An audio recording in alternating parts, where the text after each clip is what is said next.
നമുക്ക് വിശുദ്ധ ബൈബിൾ തുറക്കാം. യോഹന്നാൻ്റെ 1-ാം ലേഖനം 3-ാം അധ്യായത്തിൻ്റെ 8-ാം വാക്യത്തിൻ്റെ ഒടുവിലത്തെ ഭാഗമാണ് നമ്മൾ വായിച്ചു കേൾക്കുന്നത്. 1 John chapter 3 verse 8, അതിൻ്റെ ലാസ്റ്റിൽ വരുന്ന ഭാഗം. പിശാചിന്റെ പ്രവൃത്തികളെ അഴിപ്പാൻ തന്നെ ദൈവപുത്രൻ പ്രത്യക്ഷനായി. പിശാചിന്റെ പ്രവൃത്തികളെ അഴിപ്പാൻ തന്നെ ദൈവപുത്രൻ പ്രത്യക്ഷനായി. യേശുക്രിസ്തുവിന്റെ മാറോട് ചാരിയ യോഹന്നാൻ യേശുക്രിസ്തു ഭൂമിയിൽ വന്നതിൻ്റെ പരമപ്രധാനമായ കാര്യങ്ങൾ തൻ്റെ ലേഖനങ്ങൾക്കകത്ത് വിവരിക്കുമ്പോൾ ഈ അധ്യായം തുടങ്ങുന്നത്, കാൺമീൻ, നാം ദൈവമക്കളെന്ന് വിളിക്കപ്പെടുവാൻ പിതാവ് നമുക്ക് ഇത്ര വലിയ സ്നേഹം നൽകിയിരിക്കുന്നു. നാം ഇപ്പോൾ ദൈവമക്കളാകുന്നു. ഇന്നതാകുമെന്ന് ഇതുവരെ പ്രത്യക്ഷമായിട്ടില്ല. അവൻ പ്രത്യക്ഷനാകുമ്പോൾ നാം അവനെ പോലെ ആയിത്തീരും. ഒരു ദൈവ പൈതൽ ആരാണ്? എന്തിനാണ് നിന്നെ ദൈവത്തിൻ്റെ മകനാക്കിയത്, മകളാക്കിയത് എന്നൊക്കെ ലേഖന കർത്താവ് വിവരിക്കുക.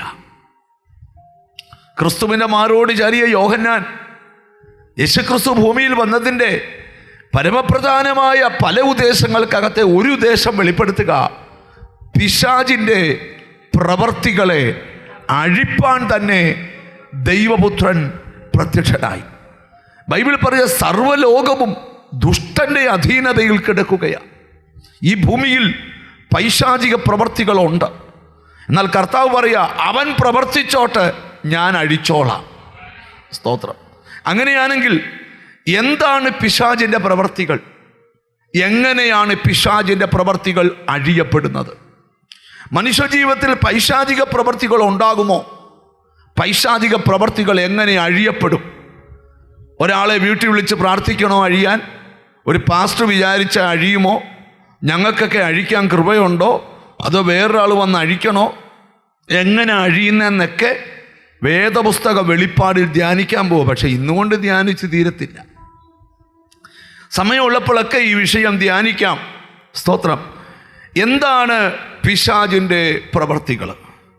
പിശാചിൻ്റെ പ്രവർത്തികളിൽ ഏറ്റവും പ്രധാനപ്പെട്ട ഒരു പ്രവൃത്തിയാണ് മനുഷ്യനെ പിശാച് ബന്ധനസ്ഥരാക്കി തീർക്കുക. മനുഷ്യരെ പിശാച് ബന്ധനസ്ഥരാക്കി തീർക്കുക എന്ന് പറഞ്ഞാൽ, പിശാചിൻ്റെ ബന്ധനങ്ങൾക്ക് ഒരിക്കലും മനുഷ്യ കണ്ണുകൾ കൊണ്ട് പിശാചിൻ്റെ ബന്ധനങ്ങൾ കാണാൻ കഴിയത്തില്ല. സ്തോത്രം. കെട്ടിയിട്ട വള്ളത്തിൽ തുഴഞ്ഞാൽ, ഒരു ജന്മം മുഴുവൻ തുഴഞ്ഞാലും വള്ളം അതേ സ്ഥലത്ത് കിടക്കും, തുഴച്ചിൽ നടന്നുകൊണ്ടേയിരിക്കും. കെട്ടിയിട്ട മൃഗം എത്ര ഉഷിരുള്ള മൃഗമായാലും, എത്രയും കയറിന് നീളമുണ്ടോ, ആ പരിധിക്കപ്പുറത്തോട്ട് പുറത്തു പോകത്തില്ല. എന്നാൽ വള്ളം കെട്ടഴിച്ചു വിട്ട് തുഴഞ്ഞാൽ എത്തണിടത്തെത്തും. മൃഗത്തെ കെട്ടടിച്ചു വിട്ടാൽ അവൻ ഓടി കുതിക്കും. നിന്റെ ഓട്ടത്തെയും നിന്റെ മൂവ്മെൻസിനെയും ഒക്കെ എവിടെയെങ്കിലും കെട്ടിയിട്ടിട്ടുണ്ടെങ്കിൽ അതെങ്ങനെ അഴിക്കാമെന്നാണ് ഇന്നത്തെ പ്രസംഗം. ഈ മെസ്സേജ് കേട്ടുകൊണ്ടിരിക്കുമ്പോൾ തന്നെ നിങ്ങളോട് തന്നെ ചോദിക്കണം, ഏതെങ്കിലും തരത്തിൽ ഞാൻ ബന്ധിക്കപ്പെട്ട് കിടക്കുകയാണോ? ബൈബിളിൻ്റെ വെളിപ്പാടുകളിലോട്ട് നമുക്ക് ചിന്തകളെ കൊണ്ടുവരാം. സ്തോത്രം.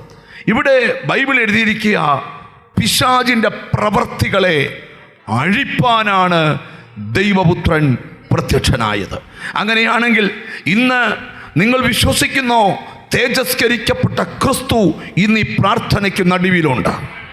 അവൻ ചെയ്യുന്ന അതിമഹത്തായ ഒരു ശുശ്രൂഷയാണ് ബന്ധിക്കപ്പെട്ടവൻ്റെ ബന്ധനങ്ങളെ അഴിച്ചുവിടുകയാണ്. ഇത് നിന്റെ സമയമാണ്, ഇതെൻ്റെ സമയമാണ്. ഇനിയും ബന്ധനങ്ങൾ മുറുകാൻ പാടില്ല, ബന്ധനങ്ങൾ അഴിഞ്ഞുകൊണ്ടിരിക്കണം. ആമീൻ. നിങ്ങളുടെ ബന്ധനങ്ങൾ മുറുകിപ്പോകാതിരിക്കേണ്ടതിന് നിങ്ങൾ പരിഹാസികൾ ആകരുതെന്നാണ് വേദപുസ്തകം നമ്മെ പഠിപ്പിക്കുന്നത്. ഞാൻ ഇവിടെ ഇരിക്കുന്ന ചിലരോട് പറയാം, എല്ലാവർക്കും ബന്ധനങ്ങളുണ്ടെന്ന് ഞാൻ പറഞ്ഞില്ല. പക്ഷേ ചിലരൊക്കെ ബന്ധിക്കപ്പെട്ട് കിടക്കുന്നു. ആ ബന്ധനങ്ങൾ അഴിഞ്ഞേ പറ്റൂ. ബന്ധിക്കപ്പെട്ടവൻ്റെ ബന്ധനം അഴിഞ്ഞാൽ കെട്ടിയിട്ട വള്ളം തുഴഞ്ഞാൽ വള്ളത്തിന് വേഗത വർദ്ധിക്കുന്ന പോലെ കെട്ടപ്പെട്ട മൃഗത്തിൻ്റെ ചരട് പൊട്ടിച്ചാൽ നിന്റെ ഓട്ടത്തിൻ്റെ വേഗത കുതിക്കുന്നത് പോലെ ഈ മെസ്സേജ് നടന്നുകൊണ്ടിരിക്കുമ്പോൾ ദൈവപുത്രൻ ഭൂമിയിൽ വന്നത് നിന്റെ കണ്ണുനീരൊപ്പാൻ മാത്രമല്ല, നിന്റെ ബന്ധനങ്ങളെ അഴിച്ചുവിടാൻ കൂടെയാണ്. സ്തോത്രം. എന്താണ് ബന്ധനങ്ങൾ? എങ്ങനെയാണ് ബന്ധനങ്ങൾ അഴിയുന്നത്? ബന്ധനങ്ങൾ വരുന്നത് എങ്ങനെയാണ്?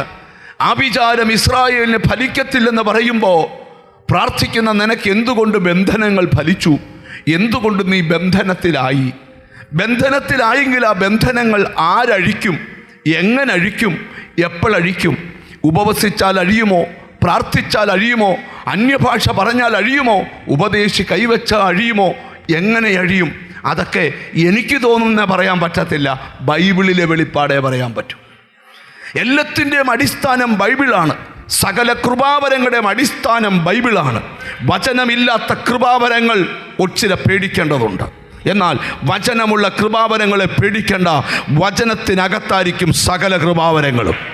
ഒരു നല്ല ഹല്ലേലൂയ പറഞ്ഞാട്ട് ഇച്ചിരുടെ ഗഹനമായ ദൂതിലേക്ക് വരാം. പക്ഷെ എന്നാൽ ബന്ധനങ്ങളെക്കുറിച്ച് നമ്മൾ അല്പം അറിവുള്ളവർ ആയിരിക്കണം. കാരണം എന്തിനാന്ന് ചോദിച്ചാൽ ആ ബന്ധനങ്ങളെ അഴിക്കുന്നത് എങ്ങനെയാണെന്നും നാം അറിവുള്ളവരാകണം. എനിക്കറിയാവുന്ന കാര്യമെല്ലാം നിങ്ങൾക്ക് പറയുമല്ല, നമുക്കെല്ലാം കൂടെ പരിശുദ്ധാത്മാവ് വചനത്തിൻ്റെ വെളിപ്പാടിൽ മനസ്സിലാക്കി തരുന്ന കാര്യങ്ങൾ ഒന്നിച്ച് നമ്മൾ ധ്യാനിക്കാൻ പോവുകയാണ്. എല്ലാവർക്കും എല്ലാ തരത്തിലുമുള്ള ബന്ധനങ്ങൾ ഉണ്ടാകണമെന്നില്ല. ഓരോരുത്തർക്ക് ഓരോ ടൈപ്പിലുള്ള ബന്ധനമാണ്. സ്തോത്രം. ഞാനൊരു കൊച്ചു കാര്യം പറഞ്ഞിട്ട് ഈ ദൂതിലോട്ട് വരാം. ഒരു ക്രൈസ്തവ കുടുംബത്തിൽ ജനിച്ചു വളർന്നയാളാണ് ഞാൻ. എൻ്റെ വീട്ടിൽ എല്ലാ വർഷങ്ങളും ഇങ്ങനെ മരണങ്ങൾ നടന്നുകൊണ്ടിരിക്കുക. എൻ്റെ അപ്പൻ ബിസിനസ് ചെയ്യുന്നതെല്ലാം പരാജയപ്പെട്ടുകൊണ്ടിരിക്കുക. സ്തോത്രം. എൻ്റെ ബ്രദർ മരിച്ചുപോയി. എൻ്റെ അമ്മ മരിച്ചുപോയി. എൻ്റെ അപ്പൻ മരിച്ചുപോയി. അല്ലല്ലോ, എൻ്റെ അപ്പനെ മരണതുല്യമായ അവസ്ഥയിൽ ഞങ്ങളുടെ വീട്ടിൽ കിടക്കുന്ന സമയത്ത് ഒരു ദൈവദാസൻ പ്രാർത്ഥിക്കാൻ വന്നപ്പം അദ്ദേഹം പറഞ്ഞു, സ്തോത്രം, ഇതൊന്നും സംഭവിക്കേണ്ടിയിട്ട് സംഭവിച്ചതല്ല, ഇതൊരു ബന്ധനമാണ്. അന്ന് ബന്ധനം എന്താണെന്ന് എനിക്കറിയത്തില്ല. പണ്ടൊക്കെ കളിയാക്കി പാട്ടിയിട്ടുണ്ട്, ബന്ധനം ബന്ധനം പെന്തിക്കോസിൽ ബന്ധനം എന്നൊക്കെ പിള്ളേർ കളിയാക്കിയ പാട്ട് ഞാൻ കേട്ടിട്ടുണ്ട്.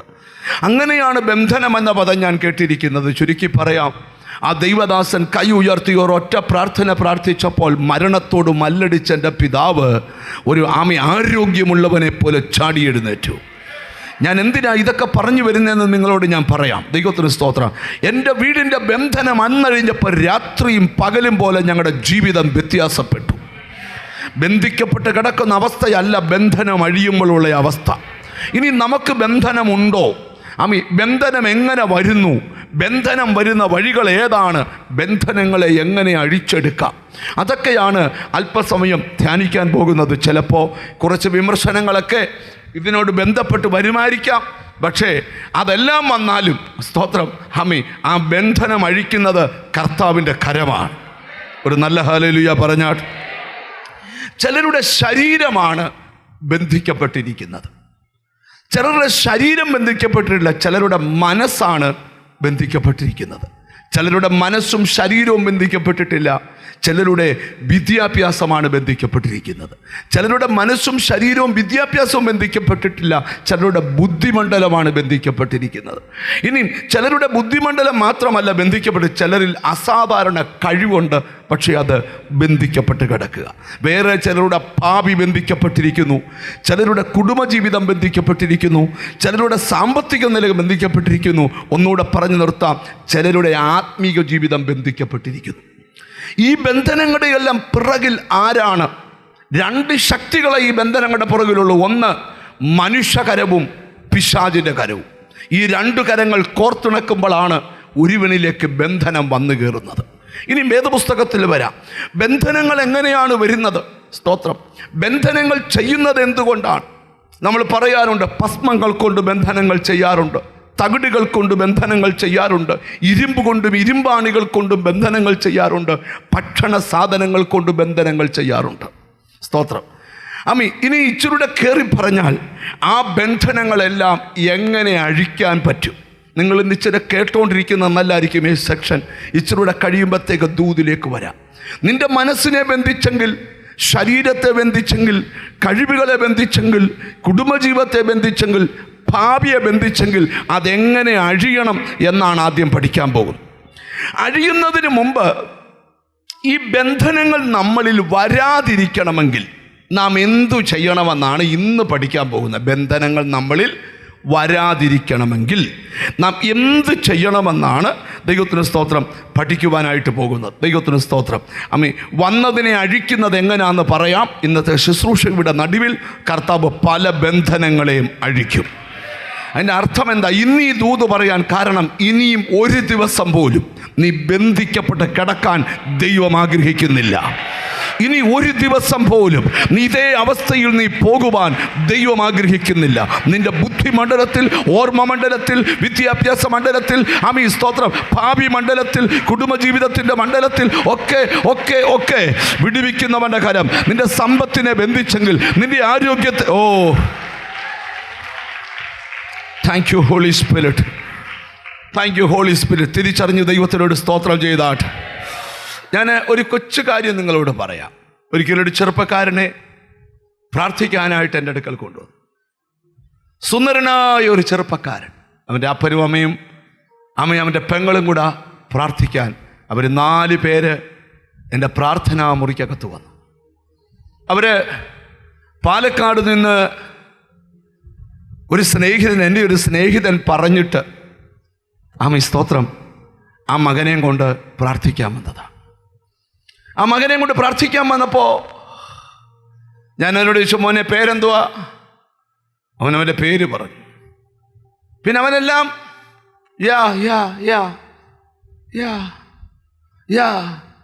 ആദ്യം കയ്യിലടിക്കും, പിന്നെ തലക്കടിക്കും.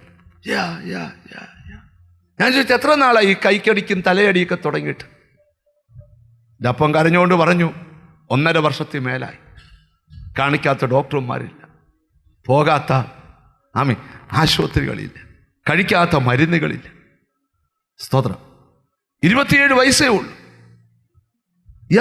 പറഞ്ഞ് കുറേ നേരം കാലയിലടിക്കും, പിന്നെ കുറച്ചു നേരം തലക്കടിക്കും. ഒരടിയൊക്കെ എന്ന് പറഞ്ഞ് ഇങ്ങനെ അടിക്കുന്നു. എന്നോ സ്മാർട്ട് പയ്യനാ. ഞാൻ പ്രാർത്ഥിച്ചുകൊണ്ടിരുന്നപ്പോൾ കർത്താവിനോട് ഇതൊരു ബന്ധനമാണെന്ന് പറഞ്ഞു. സ്തോത്രം. ഹല്ലേലൂയ. ചുരുക്കി പറയാം, ബന്ധനം അഴിഞ്ഞത് എങ്ങനെയാണെന്ന് ഞാനിപ്പോൾ പറയുന്നില്ല. ബന്ധനം അഴിഞ്ഞു എന്ന ഭാഗത്ത് വരുമ്പം പറയാം. ദൈവം അവൻ്റെ ബന്ധനത്തെ അഴിച്ചു. അവൻ്റെ തലക്കടി നിന്നു, കയ്യടി നിന്നു. ജീസസ് സകല അവസ്ഥയെ മാറി. അവൻ്റെ വിദ്യാഭ്യാസം അവൻ തുടർന്നു. അവൻ വിവാഹിതനായി. ഇന്നവന് കുഞ്ഞുങ്ങളും ഉണ്ട്. പക്ഷെ 1.5 വർഷം ബന്ധിക്കപ്പെട്ട വർഷമായിരുന്നു. വേദപുസ്തകം അനുസരിച്ച് ബന്ധനം എത്ര വരെ നീളാം? കഴിഞ്ഞ 18 വർഷമായി സാത്താൻ ബന്ധിച്ചിരിക്കുക. അപ്പം 18 കൊല്ലം വരെ വേണേലും എന്ത് ചെയ്യാം? ഇച്ചിരൂടെ കയറി പറഞ്ഞാൽ 38 കൊല്ലം വരെ വേണേലും ബന്ധിച്ചിടാം. 38 കൊല്ലം എന്ന് പറഞ്ഞാൽ എന്തുവാ? ഒരായുസിന്റെ 3/4 ഭാഗവും. ഹല്ലേലൂയ. അത് വേദപുസ്തക വെളിപ്പാടാ പറയും. കാലപ്പഴക്കം ചെന്ന ബന്ധനങ്ങളെ സ്തോത്രം ഇന്ന് ദൈവത്തിന് അഴിക്കാൻ ആഗ്രഹമുണ്ട്. നിന്റെ സഹകരണം ഇവിടെ ആവശ്യമാണ്. നിന്റെ പ്രാർത്ഥന ഇവിടെ ആവശ്യമാണ്. ഇനി ലൈവിൽ കണ്ടുകൊണ്ടിരിക്കുന്നവർ, ദൂത് കേട്ടുകൊണ്ടിരിക്കുന്നവർ, ഇന്നിവിടെ ഇരിക്കുന്ന ചിലരോട് നിന്റെ ജോലിയിലെ തടസ്സം, കുടുംബത്തിലെ തടസ്സം, ആ പ്രതിബന്ധത്തെ അഴിക്കാൻ കർത്താവിന് ആഗ്രഹമുണ്ട്. ഇനി ബന്ധനങ്ങൾ എങ്ങനെയാണ് വരുന്നത് എന്നാണ് നമ്മൾ ഇന്ന് പഠിക്കാനായിട്ട് പോകുന്നത്. സ്തോത്രം. എഫെസ്യ ലേഖനം 4-ാം അധ്യായം 27-ാം വാക്യം. ഞാൻ അതൊന്നും വായിക്കണമെന്നില്ല, വായിക്കേണ്ട വാക്യങ്ങൾ മാത്രം ഞാൻ പറഞ്ഞു തരാം. അവിടെ പൗലോസ്ലീഹ 3-ാം സ്വർഗം വരെ പോയ പൗലോസ്ലീഹ പറയുക, പിശാചിന് ഇടം കൊടുക്കരുത്. നമ്മുടെ ലൈഫിൽ എന്ത് ചെയ്യാൻ പാടില്ല? സാത്താന് ഇടം കൊടുക്കാൻ പാടില്ല. സ്തോത്രം. എങ്ങനെയാണ് പിശാചിന് ഇടം കൊടുക്കുന്നത്? സാത്താന് പ്രവർത്തിക്കാനുള്ള വഴി നമ്മുടെ കുടുംബത്തിൽ ഉണ്ടാകരുത്, നിന്റെ പേഴ്സണൽ ലൈഫിൽ ഉണ്ടാകരുത്. കാരണം പിശാചിന് ഇടം കൊടുത്താൽ അവൻ പ്രവർത്തിക്കും. ഈ കൊരിന്ത്യർക്ക് പൗലോസ് ലേഖനം എഴുതിയപ്പം കൊരിന്തിലെ സഭയോട്, ഒരു കൃപാവരത്തിനും കുറവില്ലാത്ത സഭയോട് പൗലോസ് പറയുകയാണ്, സാത്താൻ നമ്മെ തോൽപ്പിക്കരുത്. അവൻ്റെ തന്ത്രങ്ങളെ നീ എപ്പോഴും തോറ്റ് നിൽക്കരുത്, നീ ജയിച്ചു നിൽക്കണം. ഒന്ന് അടുത്തിരിക്കുന്ന ആളത്തോട് പറയാം, എപ്പോഴും ജയിച്ചു നിൽക്കണമെന്ന് പറ. ഓ ഹല്ലേലൂയ. എന്നോട് ദൈവത്തിൻ്റെ ആത്മാവ് പറയുക, തോറ്റ ചിലർക്ക് ഈ ദിവസങ്ങളിൽ ജയിച്ചേ പറ്റൂ. അവിടെ എനിക്ക് ആരാ നിന്നെ തോൽപ്പിക്കുന്നത്? പിശാച്, സാത്താൻ നിന്നെ തോൽപ്പിക്കരുത്. എങ്ങനെയാ തോൽപ്പിക്കുന്നതെന്ന് എഴുതിയിട്ടുണ്ട്. അവൻ്റെ തന്ത്രങ്ങളിലൂടെയാണ് അവൻ എന്ത് ചെയ്യുന്നത്? നമ്മളെ തോൽപ്പിക്കുന്നത്. നിന്റെ വീട്ടിൽ യുദ്ധമൊന്നും അടിച്ചു വിടത്തില്ല, ചെറിയൊരു തന്ത്രം, അത് നിന്റെ വീട്ടിൽ കിടന്ന് പൊട്ടിത്തെറിച്ച് നിന്റെ ജീവിതം പരാജയപ്പെടുത്തി കളയും. ഹല്ലേലൂയ. ഞാൻ ഇന്നിവിടെ ഇരിക്കുന്ന ചിലരോട് പറയാ, നിന്നെ സാത്താൻ തോൽപ്പിക്കാൻ ശ്രമിക്കുന്നുണ്ട്, നീ തോക്കരുത്. ഇങ്ങനെയൊക്കെ ചെയ്യാതിരിക്കണേ എന്ത് ചെയ്യണം? ഈ സ്തോത്രം, എഫെസ്യ ലേഖനം 6-ാം അധ്യായത്തിൽ പൗലോസ് ഒരു കാര്യം പഠിപ്പിക്കുന്നുണ്ട്. പിശാചിൻ്റെ തന്ത്രങ്ങളോട് എതിർത്ത് നിൽക്കണം. പിശാചിൻ്റെ അപ്പം തോൽപ്പിക്കാൻ വരുന്ന തന്ത്രങ്ങളിലൂടെയാണ്. പക്ഷേ ആ തന്ത്രത്തോട് നിങ്ങൾ, എഫെസ്യ ലേഖനം 6:11 സ്തോത്രം, ആ തന്ത്രങ്ങളോട് നിങ്ങൾ എന്ത് ചെയ്യണം? എതിർത്ത് നിൽക്കണം. എങ്ങനെയാണ് സാത്താൻ്റെ തന്ത്രങ്ങളോട് എതിർത്ത് നിൽക്കുന്നത്? 24 മണിക്കൂറും പോ പിശാചേ എന്ന് പറഞ്ഞുകൊണ്ടിരിക്കണമെന്നല്ല. ഞാനൊരാളോട് പ്രാർത്ഥിക്കാൻ ഇരുന്നപ്പം മുതൽ ശാസിക്കുക, ഇങ്ങോട്ട് നോക്കി ശാസിക്കും, ഇങ്ങോട്ട് നോക്കി ശാസിക്കും. ഞാൻ അവസാനം എണ്ണി 49 ശാസന 24 മിനിറ്റിനകത്ത് നടത്തി. കണ്ടോ, മിണ്ടുന്നില്ല. അപ്പോൾ അര മിനിറ്റിൽ ഓരോ ശാസന വെച്ച്. അങ്ങനെ അന്ന് 24 മണിക്കൂർ നമുക്ക് ഈ മുന്തിരിങ്ങാട് വെളിയിൽ ഈച്ച വരുന്ന പോലെ ഒരു വീശറിയും കൊണ്ടിരുന്ന് ഇങ്ങനെ വീശിക്കൊണ്ടിരിക്കുന്ന പോലെ നമ്മൾ പോന്ന് പറഞ്ഞുകൊണ്ടിരിക്കാനേ പറ്റൂ. അപ്പോൾ ഒരു ജന്മം മുഴുവൻ ഈ സാത്താനെ ശാസിച്ച് ജീവിച്ചാൽ മതിയോ? വെളിച്ചത്തിൽ ഒരു പാമ്പ് വന്ന് പൗലോസിൻ്റെ കയ്യെ കടിച്ചു. പൗലോസ് പാമ്പിനെ കുടഞ്ഞു കളഞ്ഞു. അല്ല, രാവിലെ പോയിട്ട് വേണ്ടതിന് പോവാമ്പേ എന്ന് പറഞ്ഞിരുന്നില്ല, കുടഞ്ഞു, അവൻ്റെ ഇടപാടും തീർന്നു. അങ്ങനെ വേണം ഒരു ദൈവവൈദ്യനെ സംബന്ധിച്ച്. അപ്പം പിശാചിനോട് എതിർത്ത് നിൽക്കണം. എങ്ങനെയാണ് സാത്താനോട് എതിർത്ത് നിൽക്കേണ്ടതെന്നാണ് നമ്മൾ ഇന്ന് ധ്യാനിക്കാനായിട്ട് പോകുന്നത്. ഞാനൊരു കാര്യം പറയാം, നീ തോറ്റ പലയിടത്തും നീ ജയിച്ചേ പറ്റൂ.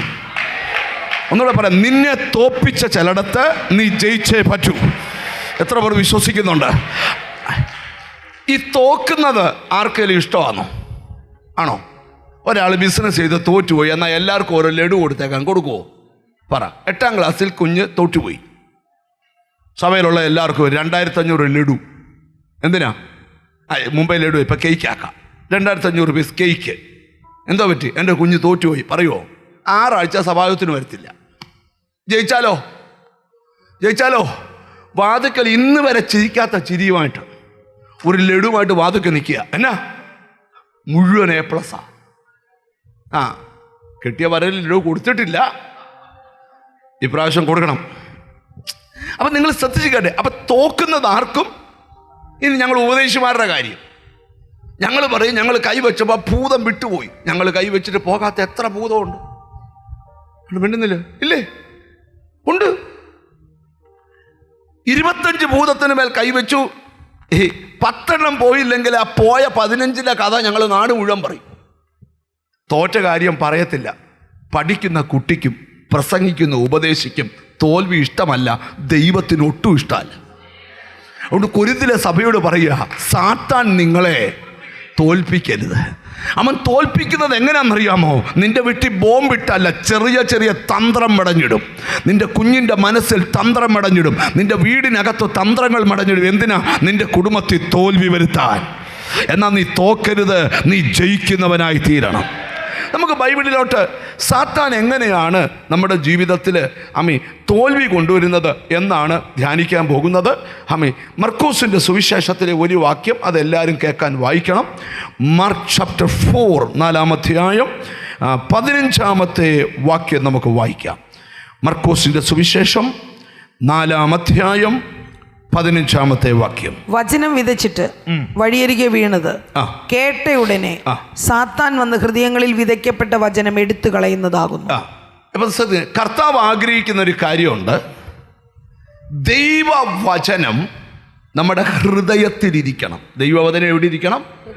ഹൃദയത്തിൽ. മോശയോട് പറയുമ്പോൾ പറഞ്ഞു, ഞാൻ ഇന്ന് നിന്നോട് കൽപ്പിക്കുന്ന വചനം നിന്റെ ഹൃദയത്തിലിരിക്കണം. അപ്പോൾ വചനം എവിടെ ഇരിക്കണം? ഹൃദയത്തിൽ ഇരിക്കണം.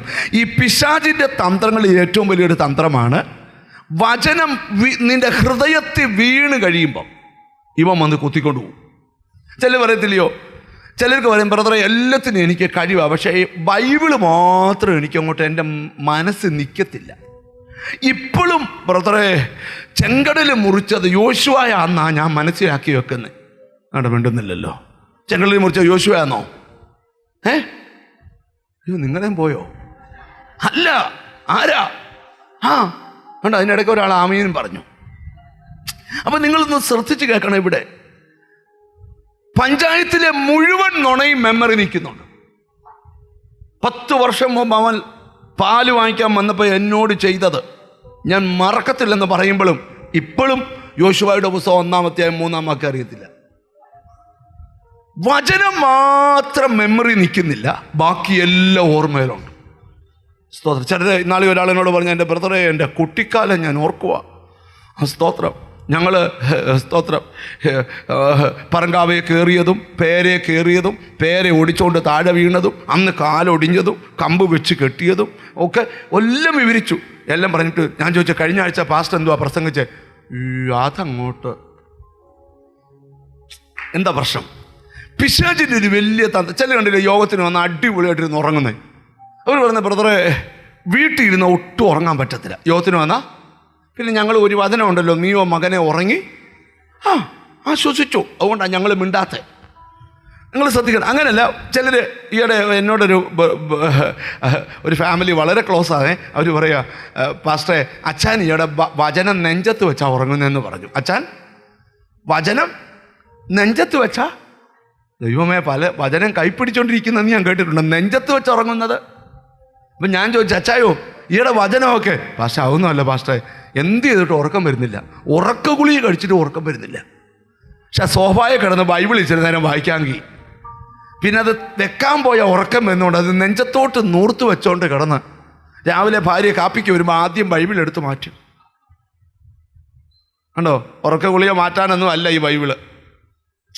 ഇച്ചിരൂടെ ഗഹനമായിട്ട് ഞാൻ മനസ്സിലോട്ട് നിങ്ങളുടെ ചിന്തകളെ കൊണ്ടുവരട്ടെ. അപ്പോൾ വചനം നമ്മുടെ അകത്തുനിന്ന് ഒരിക്കലും മാറരുത്. സാത്താൻ്റെ വലിയ പരിപാടിയാണ് വചനം നമ്മളിൽ നിന്ന് എടുത്തുകൊണ്ട് പോവുക. ഹല്ലേലൂയ. ഇന്ന് നിങ്ങളുടെ അകത്ത് ആ വചനം നിറഞ്ഞു നിൽക്കണം. ഒരു നല്ല ഹല്ലേലൂയ പറഞ്ഞാട്ട് ഞാൻ നിങ്ങളോട് പറയാം, ഒരു ഫ്ലൈറ്റ് ലാൻഡ് ചെയ്യണമെങ്കിൽ ഒരു എയർപോർട്ടിലെ റൺവേ വേണം. ഒരു ട്രെയിൻ ഓടണമെങ്കിൽ ഒരു റെയിൽവേ ട്രാക്ക് വേണം. ഒരു കാർ ഓടണമെങ്കിൽ റോഡ് വേണം. ദൈവത്തിന് പ്രവർത്തിക്കണമെങ്കിൽ നിന്റെ അകത്ത് വേട് വേണം. വചനം വേണം നിന്റെ അകത്ത്. വചനത്തിലൂടെ ആ വിടുതൽ വ്യാപരിക്കുന്നേ, വചനത്തിലൂടെ അഭിഷേകം വ്യാപരിക്കുന്നേ, വചനത്തിലൂടെ സൗഖ്യം വ്യാപരിക്കുന്നേ, വചനത്തിലൂടെ കെട്ടുകൾ അഴിയുന്നത്. മനസ്സിലാകുന്നവർക്കായി സ്തോത്രം ചെയ്യുക. അപ്പോൾ സാത്താൻ്റെ പരിപാടിയാണ് നമ്മുടെ ഹൃദയത്തിൽ വീണ വചനത്തെ എന്ത് ചെയ്യുക? എടുത്തുകൊണ്ട് പോവുക. ഈയിടെ സ്തോത്രം ശ്രദ്ധിക്കണം, എഞ്ചിനീയറിങ് കഴിഞ്ഞ ഒരു സ്റ്റുഡൻ്റ് എൻ്റെ അടുക്കൽ വന്ന് പറഞ്ഞു, പാസ്റ്ററെ ഒരു വാക്യം വായിച്ചിട്ട് ഓർമ്മ നിൽക്കുന്നില്ല. അപ്പം ഞാൻ പറഞ്ഞു, സ്തോത്രം 8ാം ക്ലാസ്സിൽ പഠിച്ച ഒരു പോയം പറഞ്ഞാന്ന് പറഞ്ഞു. ഒരൊറ്റ മിനിറ്റ് കൊണ്ട് ഒറ്റ ശ്വാസത്തിൽ ചൊല്ലി. ഞാൻ പറഞ്ഞു, സ്തോത്രം എഞ്ചിനീയറിങ് പഠിച്ച ഒരു പാസേജ് പറഞ്ഞ് ഒരൊറ്റ മിനിറ്റ് കൊണ്ട് നിന്ന നിപ്പിൽ ഒരൊറ്റ ഇല്ല മാല ഇങ്ങനെ നൂർത്തിടുന്നത് പോലെ ഒരൊറ്റ പറച്ചിൽ. ഞാൻ പറഞ്ഞു, എന്നാൽ 1-ാം സങ്കീർത്തനം എന്ന് പറഞ്ഞു, ദുഷ്ടന്മാരുടെ ദുഷ്ടന്മാരുടെ ദുഷ്ടന്മാരുടെ ദുഷ്ടന്മാരുടെ. ഞാൻ പറഞ്ഞു, ദുഷ്ടയല്ലല്ലോ, ഇനി പറയണ്ട. ഇങ്ങോട്ട് നോക്ക്, എന്താ പ്രശ്നം? വചനത്തിന് ഹൃദയത്തിൽ സ്ഥാനമില്ല. നിന്റെ ലൈഫിൻ്റെ ഏറ്റവും വലിയ പരാജയം എവിടെയാണെന്നറിയോ?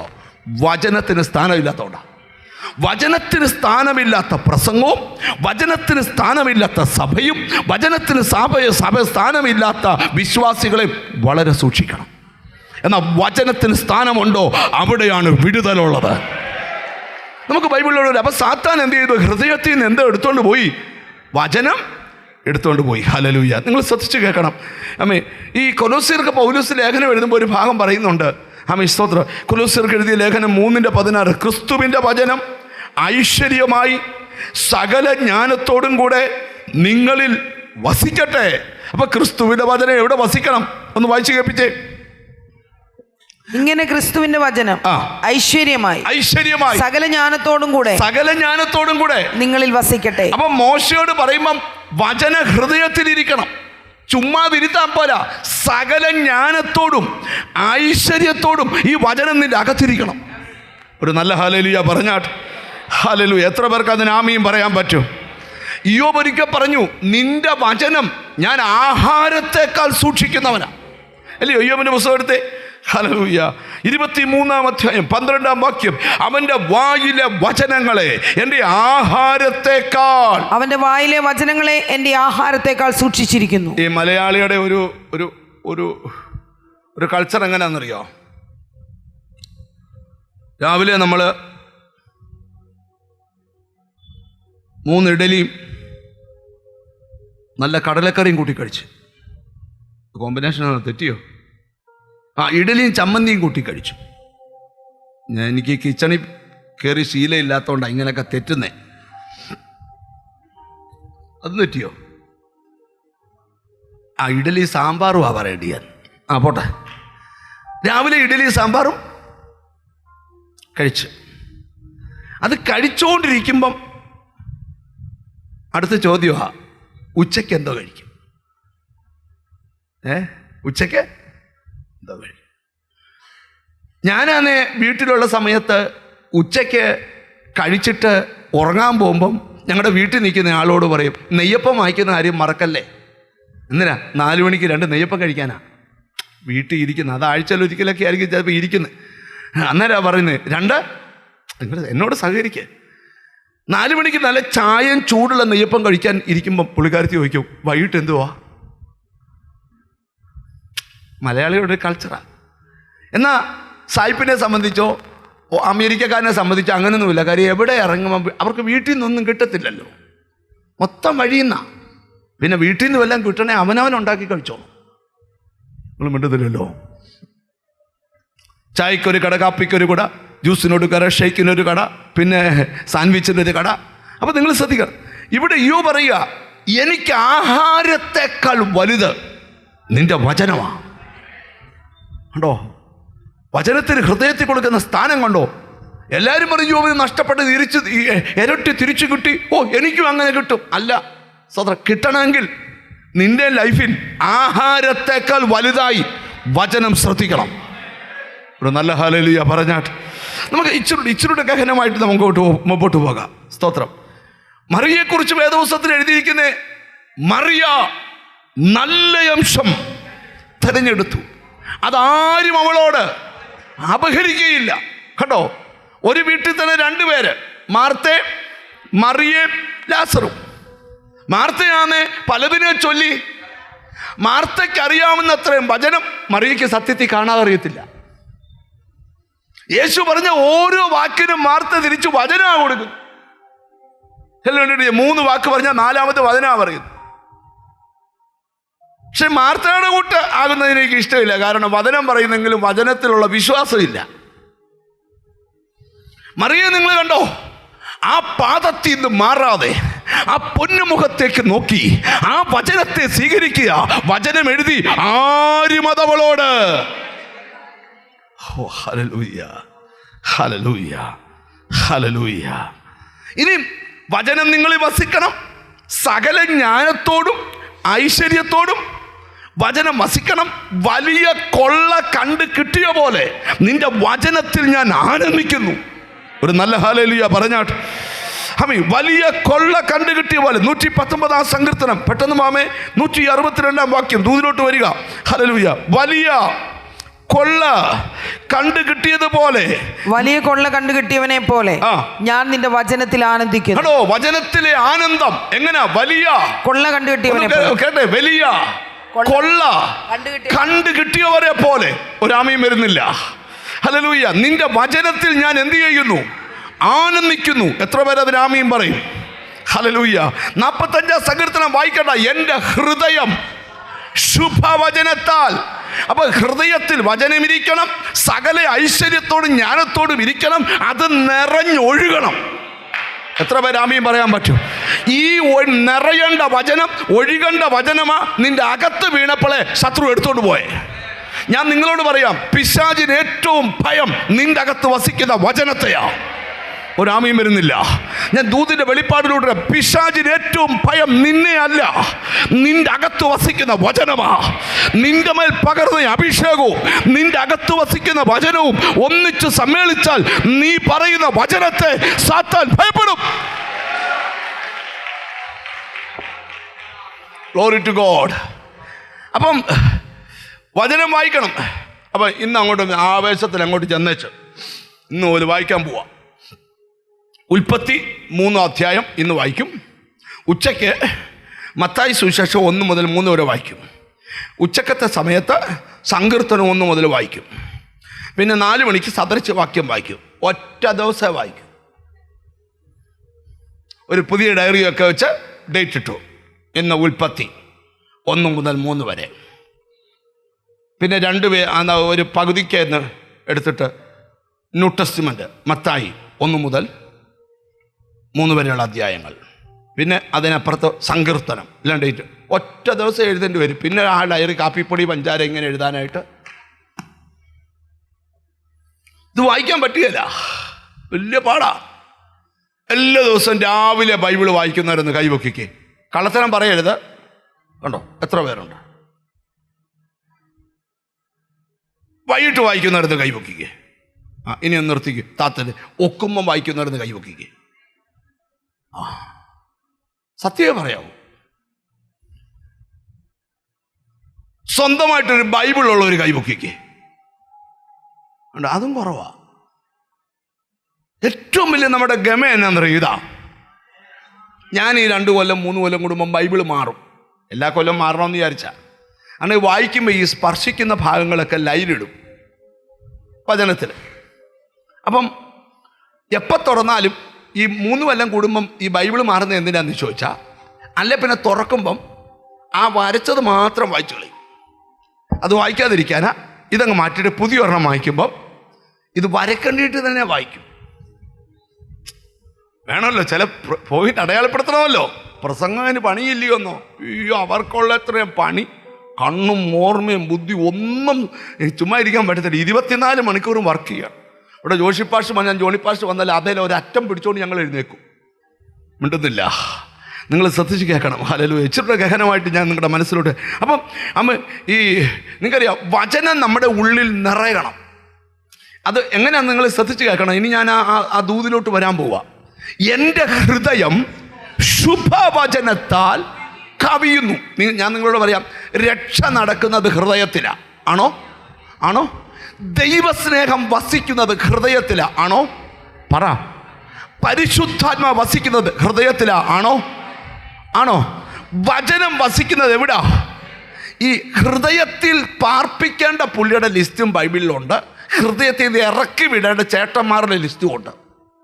ഇവിടുത്തെ ഒരു പ്രശ്നം, ഇറക്കേണ്ട പുള്ളികളെ സ്തോത്രം ഇറക്കത്തുമില്ല, കയറ്റേണ്ട പുള്ളികളെ കയറ്റത്തുമില്ല. ഇതാണ് ഇവിടുത്തെ ഒരു പ്രശ്നം. നിങ്ങൾ മിണ്ടുന്നില്ലല്ലോ. ഇപ്പം നമ്മൾ പ്രസംഗിക്കുക, എന്നോട് പിണങ്ങൊന്നും ചെയ്യല്ലേ.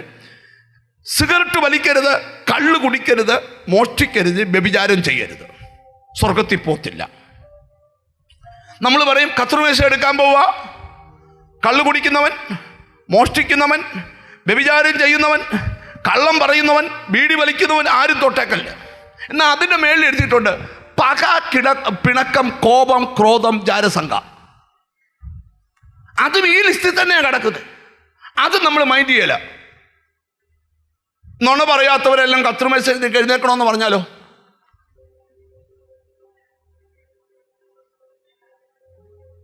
വെക്കുന്ന പോലെ തന്നെ തിരുമേശ തിരിച്ചെടുക്കേണ്ടി വരും. പിണങ്ങല്ലേ, ഞാൻ വലിയ കാര്യമാണ് പറയുന്നത്. പിണക്കം ഉള്ള ആരും കത്രുമേശ എടുക്കല്ലെന്ന് പറഞ്ഞാൽ അന്ന് ഭയങ്കര പ്രശ്നം നടക്കും. അപ്പം നമ്മളത് പറയും, അത് സാരമില്ല. അല്ലല്ല, അവർ സ്വർഗത്തിൽ പോകത്തില്ലെന്നാണ് ഗലാത്യ ലേഖനത്തിൽ എഴുതിയിരിക്കുന്നത്. അവരാരും എന്ത് ചെയ്യത്തില്ല, പോവുകയല്ല. വേണ്ട ചുമ്മാ 3 കൈയടിച്ച് സോപ്പിട്ട് പോകാമെന്നൊന്നും ആരും ചിന്തിക്കരുത്. സോപ്പിടിയിൽ ഭർത്താവിൻ്റെ അടുക്ക നടക്കും, കർത്താവിൻ്റെ അടുക്ക നടക്കുകയല്ല. തുറന്ന് പറയുക, ഇങ്ങോട്ട് ദൂതിലോട്ട് വരട്ടെ. ടീച്ചറുടെ ഈ ദൂത് ഇങ്ങനെ പറഞ്ഞാലേ പറ്റൂ, അതാ വിഷയം. അപ്പം നമ്മുടെ ഹൃദയം എന്ത് ചെയ്യണം? ശുഭവചനത്താൽ കവിയണം. ഒരു ആമീൻ പറഞ്ഞേ. വചനം, ശുഭവചനത്താൽ നമ്മുടെ ഹൃദയം അപ്പം നമ്മുടെ ഹൃദയത്തിൽ എന്തൊക്കെ നിറഞ്ഞിരിക്കണം? ദൈവസ്നേഹം നിറയണം. 2, നിങ്ങളുടെ ഹൃദയത്തിനകത്ത് പരിശുദ്ധാത്മാവ് നിറയണം. 3, നിങ്ങളുടെ ഹൃദയത്തിനകത്ത് വചനം നിറയണം. ഇതെല്ലാം കൂടെ അങ്ങോട്ട് നിറഞ്ഞാൽ നിന്നെ പിശാച് ഭയപ്പെടും. ഒരാമയും വരുന്നില്ല. നോക്കിയേ, യേശുക്രിസ്തുവിൻ്റെ അടുക്കലോട്ട് സാത്താൻ ഇങ്ങനെ വന്നുവെച്ചൊരു വെള്ളാരം കല്ല് പിടിച്ചോണ്ട് പറയാം, അതെ നീ ദൈവമാണെങ്കിൽ ഈ കല്ല് അപ്പോൾ ആക്കിത്താ. കർത്താവ് പറഞ്ഞാൽ ചെയ്ത് കേൾക്കണോ? ഒരു വചനം ഇറക്കി അങ്ങോട്ട് വിട്ടു. ആ വചനം ഇറക്കി വിട്ടപ്പം വാദവും കൊണ്ട് വന്ന സാത്താൻ പറഞ്ഞ എന്നാ പിന്നെ കുറെ കാലത്തേക്ക് മിണ്ടുന്നില്ല. എന്താ കാരണം? ഒരാൾ പറയാം നിന്നെ ബന്ധിച്ചിട്ടുണ്ട്, നിന്റെ അകത്തുനിന്ന് പൊങ്ങണം, നിനക്കെതിരെ വരുന്ന ഒരായുധവും ഫലിക്കത്തില്ല. നിന്റെ ഹൃദയം വചനത്തിൻ്റെ ഏറ്റവും വലിയ സ്റ്റോറേജ് ആയിരിക്കണം. ഒരാമയും വരുന്നില്ല. ഇന്ന് പകൽ നീ എതിർക്കാൻ പോകുന്നത് മാനുഷിക ശക്തി കൊണ്ടല്ല, വചനത്തിന്റെ ശക്തി കൊണ്ടാണ്.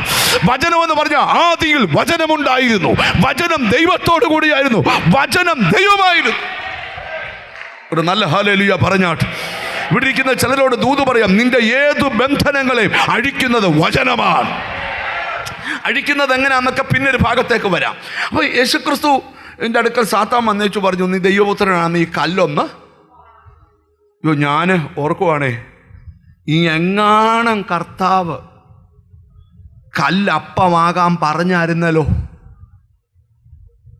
മൊത്തം കല്ലും അപ്പമാന്. കാട്ടുകല്ല്, നാട്ടുകല്ല്, വെട്ടുകല്ല്, കരിങ്കല്ല്, എത്രയൊക്കെ കല്ല.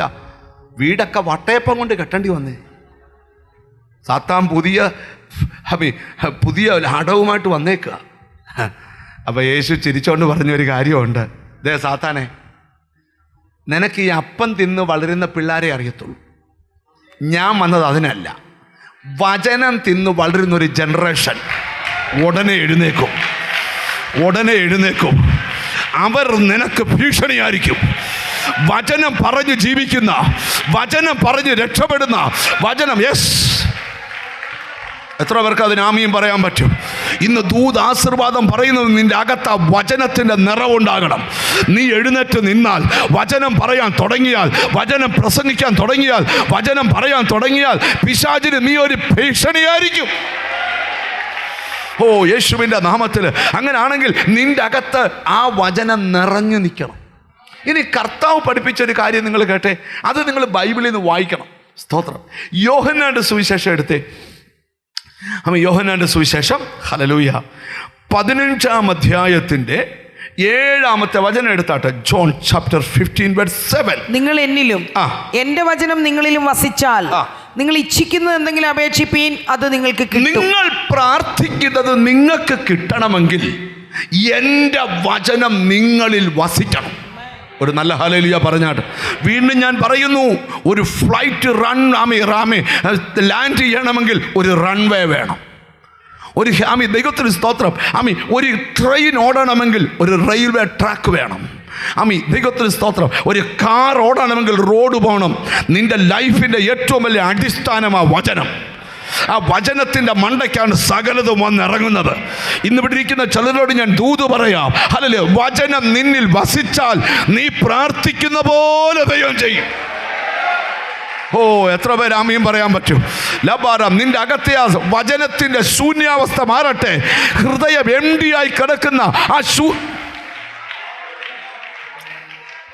നിങ്ങൾ നോക്കണേ, കർത്താവ് എന്ത് ചെയ്താലും ആദ്യം വചനം. രോഗിയെ സൗഖ്യമാകുമ്പോഴൊക്കെ വചനം ആദ്യം കൊടുക്കുന്നത്. ഒരു ദിവസം ഒരു വള്ളത്തെ കർത്താവ് കയറി. ഇങ്ങനെ മീനൊക്കെ പിടിച്ചിട്ട് രാത്രി മുഴുവൻ പോലും ഒരു കുഞ്ഞു കയ്പിനെ പോലും കിട്ടാതെ വിഷമിച്ച് നിന്ന് വല കഴിക്കണം. യേശു ആ വള്ളത്തെ കയറി വെച്ച് പറഞ്ഞു, ഇച്ചിരി അങ്ങോട്ടൊന്ന്. വന്നേരം പത്രോസ് വള്ളം ഇച്ചിരി നീട്ടിക്കൊടുത്തു. ഈ പത്രോസ് മനസ്സിൽ പറയുക, എടാ, പടകിൻ്റെ ശൂന്യത മാറ്റാൻ പടകെ പ്രസംഗം വേണോ? പടകിൻ്റെ ശൂന്യത മാറാൻ പടകെ പ്രസംഗം വേണോ?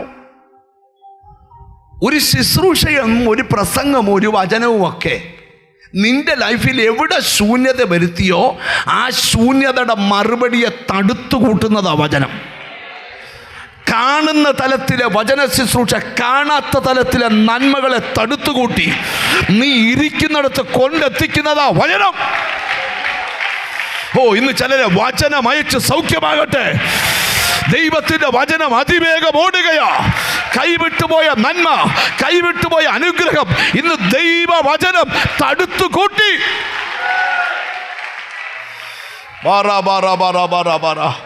ഞാൻ നിങ്ങളോട് പറയാം, എല്ലാത്തിനും നിങ്ങൾ വേദപുസ്തകത്തിൽ ഏത് ഭാഗം പഠിക്കുക, എല്ലാത്തിനും വേണ്ടത് നമ്മുടെ ഉള്ളിൽ വചന. വചനം വായിക്കാത്ത ഉപദേശിമാരും വചനം ധ്യാനിക്കാത്ത ഉപദേശിമാരെ ഒന്നും ഒരു കാശിന് കൊള്ളുകയില്ല. ഒരാമയും വരുന്നില്ല. ഞങ്ങൾ പാസ്റ്റർമാർക്കുള്ളൊരു ദൂത് ഞങ്ങൾ തന്നാ, നിങ്ങൾ ശ്രദ്ധിക്കണം. ആര് വായിച്ചില്ലെങ്കിലും ഞങ്ങൾ എന്ത് ചെയ്യണം? വായിക്കണം. നിങ്ങൾ കണ്ടിട്ടുണ്ടോ ഡോക്ടർമാരൊക്കെ? നിങ്ങൾ ശ്രദ്ധിച്ചിട്ടുണ്ടോ? ഞാൻ കുറേ നാൾ മുമ്പ് ഒരു ഡോക്ടറെ അടുക്ക ചെന്നു. അപ്പോൾ ആ ഡോക്ടർ ഇപ്പോൾ പ്രാക്ടീസ് ഒന്നും ചെയ്യുന്നില്ല. ആ പുള്ളി ഞാനവിടെ ചെന്നപ്പോഴും പുസ്തകം വായിച്ചോണ്ടിരിക്കുക, പുതിയ മരുന്നിനെ കുറിച്ച് പഠിക്കുക. പിറ്റേ ആഴ്ച പുള്ളി മരിക്കുകയും ചെയ്തു. പിറ്റേ ആഴ്ച മരിക്കുന്ന പുള്ളി തലയാഴ്ച മരുന്നിനെ കുറിച്ച് പഠിക്കുക.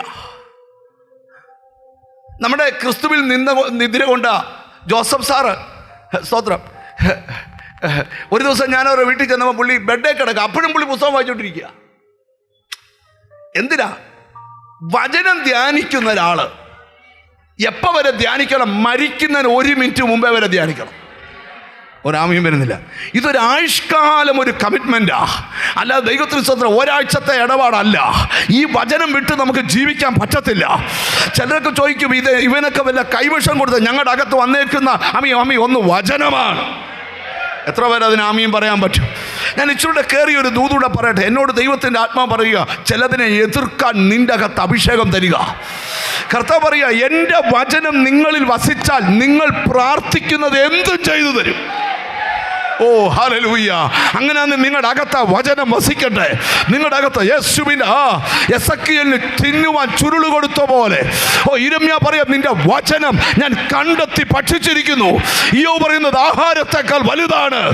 ഇന്ന് ഈ ദൂത് കേട്ടോണ്ടിരിക്കുമ്പോൾ നിങ്ങളുടെ അകത്ത് വചനം. ഓ ഹല്ലേലൂയ! കണ്ടോ, കുറച്ച് വചനം ഇരുന്ന് കാണാതെ പഠിച്ചാൽ തന്നെ വിടുതല.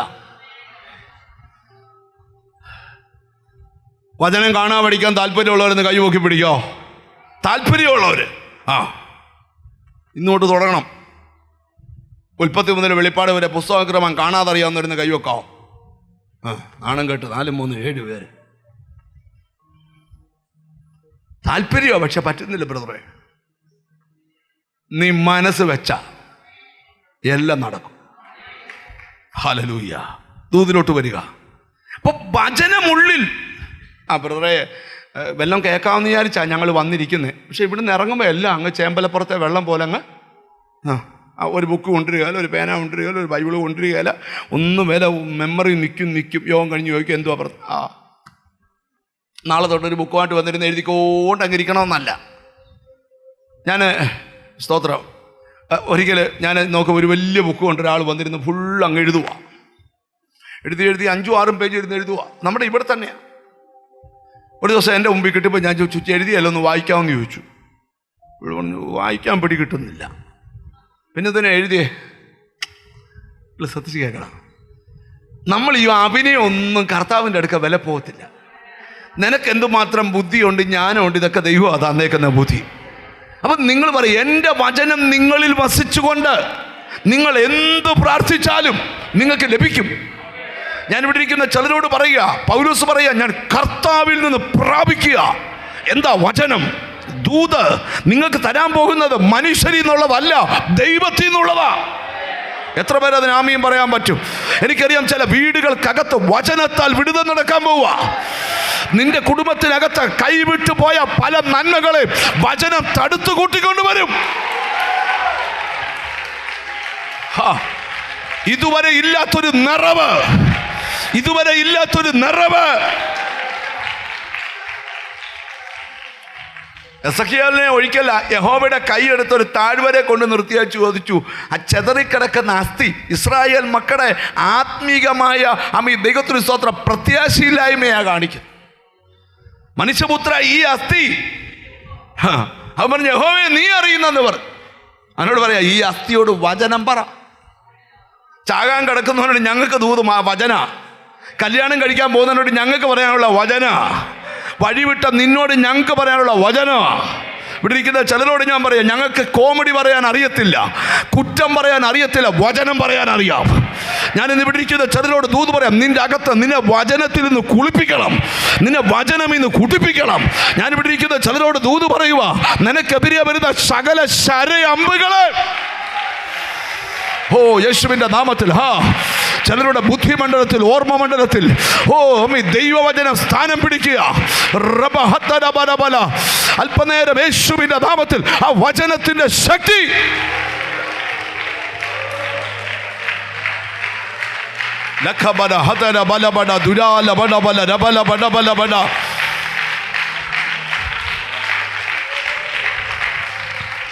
സത്യജെ, പത്രോസിന്റെ പടകെ കർത്താവ് കയറി വെച്ച് പറഞ്ഞു, ഈ കർത്താവ് വള്ളത്തെ കയറിയപ്പം പടക നീക്കാൻ പറയാൻ കാരണമുണ്ട്. ജനങ്ങളെല്ലാം കൂടെ വന്നിങ്ങനെ തിക്കിക്കൂടുക. നമ്മളാണ് എന്തെല്ലാം ഫെസിലിറ്റി കൊടുത്തു ജനത്തിന് വരാൻ. ചിലർ പറയും ചൂടായോണ്ടാ വരാത്ത. ഇന്നാളിവിടെ തണുപ്പായപ്പം പറഞ്ഞു ഭയങ്കര തണുപ്പായോണ്ടാ. ചില യോഗത്തിന് കൊണ്ടുവരാൻ ചൂടും പറ്റത്തില്ല, തണുപ്പും പറ്റത്തില്ല. ഇതിൻ്റെ ഇടയ്ക്കുള്ള ഒരു പരുവത്തി കൊണ്ടുപോകണം. കാരണം മിണ്ടുന്നില്ല. ഞാൻ നിങ്ങളോട് പറയാം, ആരോ വെക്കാൻ ഇവിടെ ആരും കാണത്തില്ല. വേണേ പ്രാർത്ഥിച്ച് രക്ഷപ്പെട്ടോണം. നിങ്ങൾ ശ്രദ്ധിച്ചൊന്ന് കേൾക്കണം. ചൂട് മാറ്റണം, തണുപ്പ് മാറ്റണം. ഇതിനിടയ്ക്കൊരു ക്ലൈമറ്റ്, അതൊന്നും ചിലപ്പം കിട്ടിയെന്ന് വരുന്നില്ല. അതൊക്കെ വീട്ടിൽ അങ്ങനെ ഒരു സെറ്റപ്പ് അങ്ങ് ചെയ്തു. പക്ഷെ യോഗത്തിന് വരുന്ന 3-4 മണിക്കൂർ കണ്ട മിണ്ടുന്നില്ല. അപ്പം നിങ്ങൾ ശ്രദ്ധിച്ച് കേൾക്കണം. ജനങ്ങളെല്ലാം യേശു പ്രസംഗിച്ചപ്പം ഇരിക്കാൻ കസാര കൊടുത്തോ? പറ. ഫാൻ ഇട്ടോ? ഇല്ല, ഫാൻ ആവശ്യമില്ല, കടൽക്കരയല്ലേ, എന്നാ കാറ്റാ. ശ്രദ്ധിക്കേ, തീർന്നില്ല. നിങ്ങൾ നോക്കിയേ, സ്തോത്രം. ജനമെല്ലാം കൂടെ വന്ന് വെള്ളത്തിലിറങ്ങി. ഇപ്പം ശിവനോട് പറയാം, വള്ളം ഇച്ചിരി മാറ്റ്, കാരണം ആള് വന്നുകൊണ്ടിരിക്കുക. ഓക്കെ, യേശു പ്രസംഗിച്ചുകൊണ്ടിരിക്കുമ്പോൾ ശിവൻ മനസ്സിൽ പറയുക, ബാക്കിയുള്ള ശൂന്യതയൊന്നും അറിയാതൊരു പ്രസംഗം.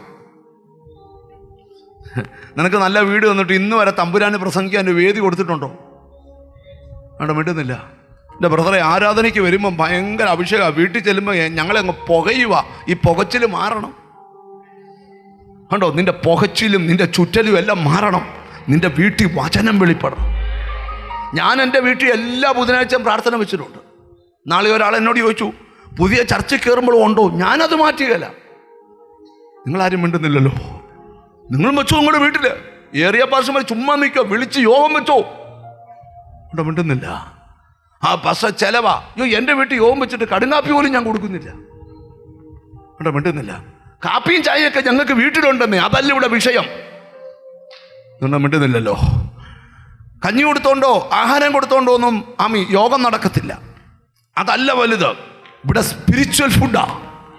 ഓരോ മീറ്റിങ്ങിനകത്തും നിന്റെ മേൽ അഭിഷേകം ആളിക്കത്തണം. എന്നോട് ദൈവത്തിൻ്റെ ആത്മാവ് പറയാ, ഇനിയും നിന്റെ പടക് ഒരു ദിവസം പോലും ശൂന്യമാകാൻ ആഗ്രഹിക്കുന്നില്ല. നിന്റെ പടകിൽ വചനം മുഴങ്ങുന്ന ദിവസമാകണം. നിന്റെ വീട്ടിൽ വചനം. യെസ്. ചില വീടുകളിൽ നിന്ന് ചില ദുഷ്ടശക്തികളെ ആട്ടിപ്പായിക്കുന്ന ഒരു അഭിഷേകം. തിരിച്ചറിഞ്ഞ് ദൈവത്തിന് സ്തോത്രം ചെയ്യ. ഇവിടെ ഇരിക്കുന്ന ചിലരോടൊക്കെ ആത്മാവ് പ്രവചിക്കുക.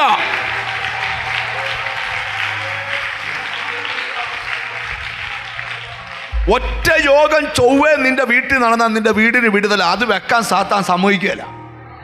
ഭർത്താവ് ഇടയുമ്പം ഭാര്യ ഇടയും, ഭാര്യ ഇടുമ്പം ഭർത്താവ് ഇടയും. ഇന്നാളെ ഒരു വീട്ടിൽ ഒരാൾ പറഞ്ഞു, ബ്രദർ, എനിക്ക് ഭയങ്കര ഇഷ്ടമുള്ളൊരു പുള്ളിക്കാരൻ എന്നെ കാണാനായിട്ട് വന്നിട്ട് പറഞ്ഞു, ഞങ്ങളുടെ വീട് വരുമെന്ന് പ്രാർത്ഥിക്കാൻ വരണം, പക്ഷേ പാസ്റ്റർ മാത്രമേ വരാവൂ. പിന്നെ പോരാൻ നേരത്ത് ആ പാസ്റ്റർ ആ വലിയ സൗണ്ട് ഒന്ന് കുറച്ചേച്ച് പോരണം. വലിയ സൗണ്ട് ഒന്ന് കുറച്ചേച്ച് പോരണം. കാര്യം എന്താണെന്ന് ചോദിച്ചാൽ ചുറ്റുപാടുള്ളവരൊക്കെ അറിയാതെ അവർ പ്രാർത്ഥനയ്ക്ക് വരുന്നു. മോൻ കള്ളു കുടിക്കുന്നത് ഡീസൻ്റാ, പക്ഷെ പ്രാർത്ഥനയ്ക്ക് പോകുന്നെന്ന് പറഞ്ഞാൽ വലിയൊരു അറിഞ്ഞ. അപ്പം ഞാൻ ശ്രദ്ധിക്കണം. ഞാൻ അന്ന് ഒരു സ്ഥലത്ത് പോയിച്ച് വന്നപ്പോൾ ഇവരുടെ വീടിൻ്റെ മുമ്പിൽ കൂടെ വന്നപ്പോൾ ഞാൻ വിളിച്ചു, അച്ഛാ ഈ വഴിയുണ്ട്, പക്ഷേ ഞങ്ങൾ 5-6 പേരുണ്ട്. പ്രശ്നമാവുമല്ലോ. എൻ്റെ കൂടെ പോയ ആളെ എന്നെക്കാട്ടി ശബ്ദമുള്ള ആളാ. വണ്ടി കൊണ്ട് നിർത്തി പുള്ളി അകത്ത് നിന്നുകൊണ്ട് കൈകൂപ്പി പ്രൈസ് ദി ലോർഡ് എന്ന് പറഞ്ഞപ്പോൾ പുള്ളി പ്രൈസ് ദി ലോർഡ്. ആ നാട് മുഴുവൻ കിടിങ്ങി. അപ്പൊ അപ്പുറത്തെ അച്ഛൻ ഇങ്ങനെ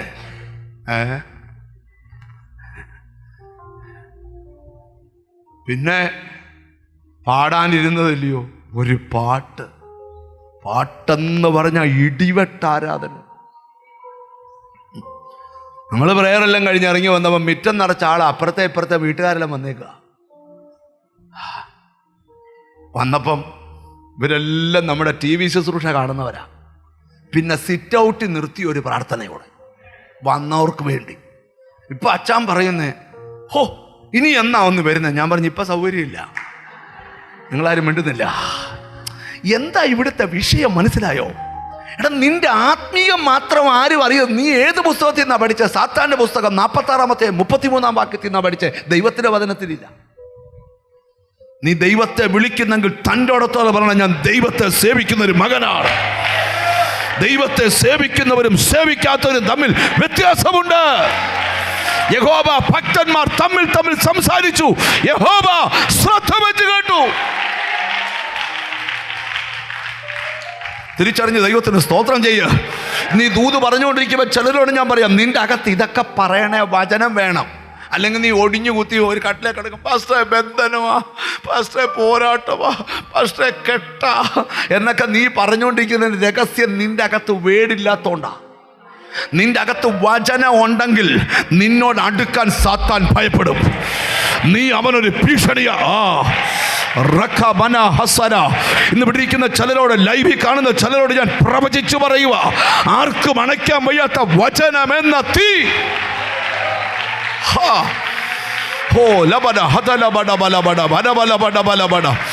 ചില വീടുകൾക്കകത്തെ ശൂന്യതകൾ മാറുന്നു.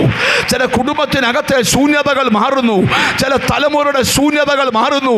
നിന്റെ വീടിനകത്ത് ഒരു ആരാധന ഉയരാൻ.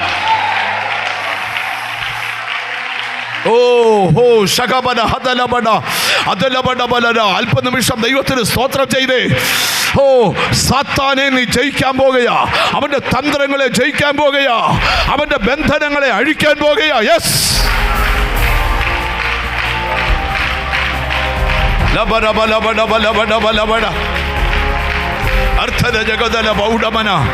നിന്റെ വീടിനകത്ത് ചില അടയാളങ്ങൾ വെളിപ്പെടാൻ പോവുക. ദൈവത്തെ വിളിക്കുന്ന നിന്റെ കൂടാരത്തിനകത്ത് ചില അടയാളങ്ങൾ വെളിപ്പെടാൻ പോവുക. നിന്നെ പകയ്ക്കുന്നവർ കണ്ടു ലജ്ജിക്കേണ്ടതിന് നന്മയ്ക്കായ ഒരു അടയാളം. നിന്നെ നിന്ദിച്ചവരുടെ മുമ്പിൽ മറുപടി പറയാൻ നിന്നെ പ്രാപ്തനാക്കുന്ന അഭിഷേകം. കണ്ടോ, ചിലരുടെ മേൽ അസാധാരണ അഭിഷേകം വ്യാപരിക്കുക. വചനത്തിന്റെ വെളിപ്പാട്, വചനത്തിന്റെ കൃപ. യെസ്,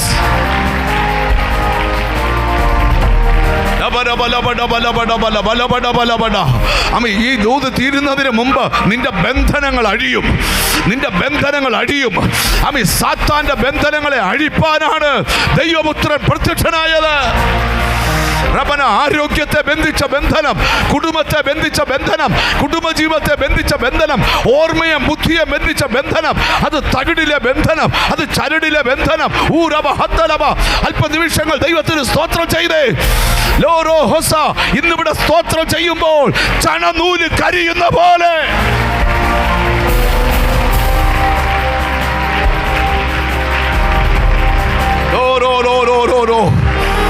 യേശുവിന്റെ നാമത്തില് ചില ബന്ധനങ്ങളെ, ചില പോരാട്ടങ്ങളെ വിലക്കി പ്രാർത്ഥിക്കുന്നു. അതിന് കടക്കരുത്, ഇനിയും പോരാടരുത്, എന്റെ ജനത്തെ വിട്ടൊഴിയ.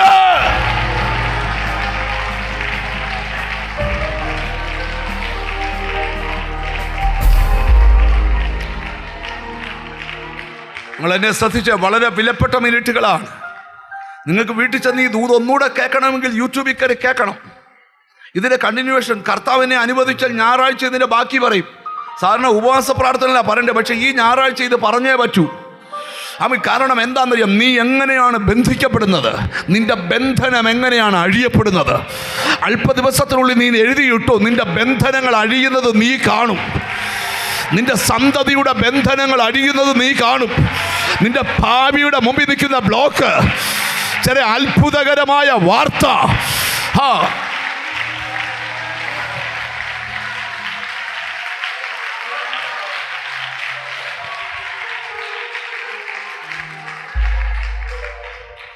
രാത്രി മുഴുവൻ മീനെ പിടിച്ചിട്ട് ഒരു ചെറിയ മീനെ പോലും കിട്ടിയില്ല. നിങ്ങൾക്കറിയാമോ, ഈ ബന്ധനം എന്ന് പറഞ്ഞാൽ ഇപ്പം ഞാൻ ഒരു കൊച്ചു കാര്യം പറയാം. ചിലർക്ക് ഈ ഏകാഗ്രത കിട്ടത്തില്ല, പ്രാർത്ഥിക്കാനും പറ്റത്തില്ല, വചനം വായിക്കാനും പറ്റത്തില്ല, യോഗത്തിൽ നിൽക്കുമ്പോൾ ഒട്ടും കിട്ടുകയില്ല. എന്നാൽ ഫേസ്ബുക്കിൽ കയറുമ്പം കൃത്യമായിട്ട് കിട്ടും. ഫേസ്ബുക്കിൽ കയറുമ്പം 4 മണിക്കൂറൊക്കെ ഇരുന്നാൽ ഇച്ചിരി മിക്സറും കൊണ്ട് കൊടുത്ത, ഒരു കാപ്പിയും കൊണ്ട് കൊടുത്താൽ മിക്സറും വാരി തിന്ന് എന്തുവാ പ്രാർത്ഥിക്കാൻ 5 മിനിറ്റ് കഴിയുമ്പോഴേ പ്രാർത്ഥന നിർത്തിയാൽ മതി. പണ്ടൊരു കൊച്ചൻ ചോദിച്ചു, ആരാടാ ഈ പെന്തിക്കോസ് ഉണ്ടാക്കിയെന്ന്. 4 മണിക്കൂർ വന്നിരുന്ന് കൈയടിച്ച് മരിച്ച് പാട്ടും പാടി വചനവും കേട്ട ചോരണം വിടത്തുമില്ല, അങ്ങോട്ടും ഇങ്ങോട്ടും നീങ്ങിയിരിക്കാനും പറ്റത്തില്ല. ചിലയൊക്കെ നോക്ക്, ചെന്നൊന്ന് കൈ ഉപ്പിച്ച് വീട്ടിപ്പാ, 3 മിനിറ്റത്തെ കാര്യമുള്ളൂ. പോട്ടെ, ഞാനതൊന്നും വിഷമിപ്പിക്കുന്നില്ല, ദൂതിലോട്ട് വരിക. ശ്രദ്ധിക്കണം. രാത്രി മുഴുവൻ മീൻ പിടിച്ചൊന്നും കിട്ടിയില്ല. യേശു വചനം പറഞ്ഞു, അടുത്ത വാക്ക് കേൾക്കാവോ? വലയിറക്കാൻ പറഞ്ഞു. ഉടനെ അവൻ പറയാം, കർത്താവേ, രാത്രി മുഴുവൻ പിടിച്ചൊന്നും കിട്ടിയില്ല, പക്ഷെ നിന്റെ വാക്കിന്. കാരണം ഈ പ്രസംഗത്തിൽ നിന്ന് പത്രോസിന് മനസ്സിലായി, ഇവന്റെ വാക്ക് വിശ്വസിക്കാവുന്ന വാക്കാ. വചനം കേട്ടോട് നിന്നോട് പറയാ, ദൈവത്തിന്റെ വാക്ക് വിശ്വസിക്കാവുന്ന വാക്കാ. ലോകത്തിൽ ആരുടെയും വാക്കിനെ വിശ്വസിക്കരുത്, ദൈവത്തിന്റെ വാക്കിനെ വിശ്വസിക്കാം. ഒരാമയും പറഞ്ഞാട്ട്. ഞാൻ ഒരിക്കല് ഒരു ചെറുപ്പക്കാരന് ഒരു വണ്ടി ആക്സിഡന്റില്, സ്തോത്രം, അവൻ്റെ കാല് ഓപ്പറേഷൻ ചെയ്തു, നടു ഓപ്പറേഷൻ ചെയ്തു. ഡോക്ടർ പറഞ്ഞു, നീ എഴുന്നേറ്റ് നടക്കേണ്ടതാ, പക്ഷെ നിനക്ക് നടക്കാൻ പറ്റത്തില്ല, വേണ്ടി കസേര ഇരിക്കുക. ഞാൻ ചെന്ന് അവൻ്റെ കൈയൊക്കെ കൊടുത്തു, മോനെ ഞാനൊരു പാസ്റ്ററാടാ, പ്രാർത്ഥിക്കാൻ വന്ന. അവൻ്റെ കസിൻ എൻ്റെ ഒരു ഏറ്റവും ക്ലോസ് ഫ്രണ്ടാണ്. നേരം പറഞ്ഞു, അയ്യോ കൈ പിടിക്കല്ലേ, കൈ പോവും. ഞാൻ പറഞ്ഞു, ഊരിപ്പോരുന്ന കൈയാന്നെങ്കിൽ പോരട്ടെ. മിണ്ടുന്നില്ല. ഉടനെ ആ ചെറുക്കൻ എന്നെ കൊണ്ടുപോയി പുള്ളിയോട് ചോദിക്കുക, ഈ പുള്ളി ആരാന്ന്? അപ്പോൾ പറഞ്ഞു, ആ പുള്ളി പറയുന്ന പോലെ നീ കേൾക്കാൻ പറഞ്ഞു. അവൻ്റെ കയ്യെ പിടിച്ചപ്പോൾ കർത്താവിനോട് പറഞ്ഞ, ഒരു ബന്ധനമാണ്. ഇവനെ കസറയുടെ എടുത്തിരുത്താൻ ഒരാൾ വേണം, കട്ടിലെ കടത്താൻ ഒരാൾ വേണം. ജീസസ് 3.5 വർഷമായിട്ട് ഒരേപോലെ ഇരിക്കുക. എന്നോട് ദൈവം പറഞ്ഞു, ആ ബന്ധനം അഴിയാൻ പോവാ. അഴിഞ്ഞത് എങ്ങനെയാന്ന് ഇപ്പം ഞാൻ പറയത്തില്ല. ചുരുക്കി പറയാം, അവൻ സൗഖ്യമായി, അവൻ എഴുന്നേറ്റ് നടന്നു. നമ്മൾ ചിന്തിക്കുന്നതല്ല, പലതും ബന്ധനത്തിലാണ്. ഇന്ന് പിടിക്കുന്ന ചിലരോട് ആ ദൂത്, ആ ബന്ധനം അഴിക്കാനാണ് ദൈവപുത്രൻ പ്രത്യക്ഷനായത്. പിശാചിന്റെ പ്രവൃത്തികൾ അഴിയണം. നിന്റെ വീടിനെ ചുറ്റി വെച്ചിരിക്കുന്നതെല്ലാം അഴിയണം. അഴിയണമെങ്കിൽ ഇവിടെ ദൈവ സാന്നിധ്യം വ്യാപരിക്കണം. ഇപ്പൊ ഒറ്റ കാര്യം പറഞ്ഞിട്ട് നിർത്താൻ പോവാ, അടുത്തത് ബാക്കി അടുത്ത ദിവസം പറയാം. അപ്പം നിങ്ങൾക്കറിയാലോ, ആ ശിമോന്റെ പടകം മുഴുവൻ നിറഞ്ഞു, മറ്റുള്ളവരുടെ പടകും നിറഞ്ഞു. ശിമോൻ യേശുവിന്റെ മുഖത്തോട്ട് നോക്കി, യേശുവെന്ന് കേട്ട വചനം ഒന്ന് ധ്യാനിച്ചു. ഞാൻ ദൂത് പറയാം, നിറവ് വരുത്തുന്നത് വചനാ, ശൂന്യത മാറ്റുന്നത് വചനമാ. ഇന്ന് അത് നിന്റെ അകത്ത് ഫുള്ളായിട്ട് നിറയണം. ശുഭവചനത്താൽ കവിയുന്ന അനുഭവം ഉണ്ടാകണം. നിന്റെ വായിൽ നിന്ന് വചനം ഒഴുകി ഇറങ്ങണം. പ്രസംഗകർ മാത്രമല്ല, ഓരോ വിശ്വാസിയുടെയും കാര്യമാണ്. 1 യോഹന്നാന്റെ ലേഖനത്തില് അവിടെ പറഞ്ഞ് നിർത്താം. യോഹന്നാൻ അപ്പോസ്തലൻ പറയുക, 2-ാം അധ്യായം 14-ാം വാക്യം, ബാല്യക്കാരെ നിങ്ങൾ ശക്തരാകയാലും ദൈവവചനം നിങ്ങളിൽ വസിക്കാനും. ബാല്യക്കാരെ നിങ്ങൾ എങ്ങനെ ശക്തരായി? ദൈവവചനം വസിക്കുന്നതിനാൽ നിങ്ങൾ ശക്തരാണ്. ഒരാമയും വരുന്നില്ല. നീ ഒരു ബലഹീന വിശ്വാസിയാന്നെ ബന്ധിക്കപ്പെടും. പക്ഷെ നീ ഒരു ശക്തരാണെങ്കിൽ ഒരു നല്ല ഹല്ലേലൂയ പറഞ്ഞാട്ട്. ബാല്യക്കാരെ നിങ്ങൾ ശക്തരാകയാലും ദൈവവചനം നിങ്ങളിൽ വസിക്കാലും നിങ്ങൾ ദുഷ്ടനെ ജയിച്ചിരിക്കാലും. ക്വാളിറ്റിയാണ്. വചനം വസിക്കുന്നു, അവർ ശക്തരാണ്, അവർ ദുഷ്ടനെ ജയിച്ചിരിക്കുക. ഒരാമയും വരുന്നില്ല. നിന്നെ സ്ട്രെങ്തൻ ചെയ്യുന്ന വചനം, ശക്തനാക്കുന്ന വചനം, ദുഷ്ടനെ ജയിക്കുന്ന വചനം, അത് നിന്റെ അകത്തുള്ളത് കൊണ്ട് നീ ശക്തനാണ്. ഒരു നല്ല ഹല്ലേലൂയ പറഞ്ഞേ. അങ്ങനെയാണെങ്കിൽ പിശാചിന്റെ ആയുധങ്ങൾ നിന്നിൽ കടക്കാതിരിക്കണമെങ്കിൽ ഒറ്റ കാര്യം സൂക്ഷിച്ചാൽ മതി. വചനത്തിൻ്റെ സമൃദ്ധി നിന്റെ ഹൃദയത്തിൽ നിറഞ്ഞു നിൽക്കണം. എന്തുവാണ്? ഇപ്പം നിങ്ങൾ എക്സാമ്പിൾ പറയുക, നിങ്ങൾ മനസ്സിലാക്കി നിറഞ്ഞെന്നുള്ള ഗുണം പറയാം. 2-3 കാര്യങ്ങൾ പറഞ്ഞാച്ച് ഞാൻ പ്രാർത്ഥിക്കാനായിട്ട് തുടങ്ങും. എനിക്ക് ആ കർത്താവിൻ്റെ ആത്മാവ് പറയാം, ഇന്നിവിടെ ഭയങ്കര സൗഖ്യങ്ങൾ നടക്കും, ഭയങ്കര വിടുതലുകൾ നടക്കും. നിങ്ങളതിനെ ഒന്ന് ശ്രദ്ധിച്ചിരിക്കണം. ഇപ്പം എനിക്കൊരു കൈക്ക് വേദന വന്നില്ല, ഞാൻ പറയുക മനസ്സിലാകാൻ. ഇപ്പം എല്ലാവരെയും കൂട്ടി പറഞ്ഞാൽ, ഇപ്പം കനസിനെ വിളിച്ച് പറഞ്ഞാൽ ഒരു കുഴപ്പമില്ലായിരുന്നു, ആ വേദന ഇപ്പം സ്റ്റാർട്ട് ചെയ്തെന്ന് പറയാനിട വരാതെ എൻ്റെ കാര്യം ഞാൻ പറയുക. അങ്ങനെ പറയുമെന്നല്ല, വെറുതെ എന്തിനാ പേടിപ്പിക്കുന്നത്? എന്നെയൊക്കെ ഇങ്ങനെ ഉദാഹരണം പറയാൻ വിളിക്കാമെന്നൊക്കെ വല്ല ചോദിച്ചു പോയെങ്കിലേ. അപ്പം നിങ്ങൾ ശ്രദ്ധിക്കണം. അപ്പം കൈക്കൊരു വേദന വന്നപ്പം മോൻസിജ എന്നോട് പറഞ്ഞു, അച്ഛാ പുള്ളി ഇഷ്ടമുള്ളതുകൊണ്ട് കേട്ടോ, അച്ഛാ സൂക്ഷിക്കണേ. ലാലു എന്നോട് പറഞ്ഞു, അച്ഛാ പ്രാർത്ഥിക്കാം കേട്ടോ, ഇച്ചിരി വിങ്ങിപ്പൊട്ടിയൂടെ. അന്നേരം എൻ്റെ അകത്തുനിന്ന് വചനം പറയണം, അടിപ്പിണരുകളാൽ സൗഖ്യം വന്നിരിക്കുന്നു. നിങ്ങൾ നോക്കിയോ, 2 മിനിറ്റ് കഴിയുമ്പോൾ നിന്റെ കൈക്ക് വേദന തന്നെ പോകും. എന്ത് കാര്യത്തിനും എതിർക്കാനുള്ള വജ്രായുധമാണ് വചനം.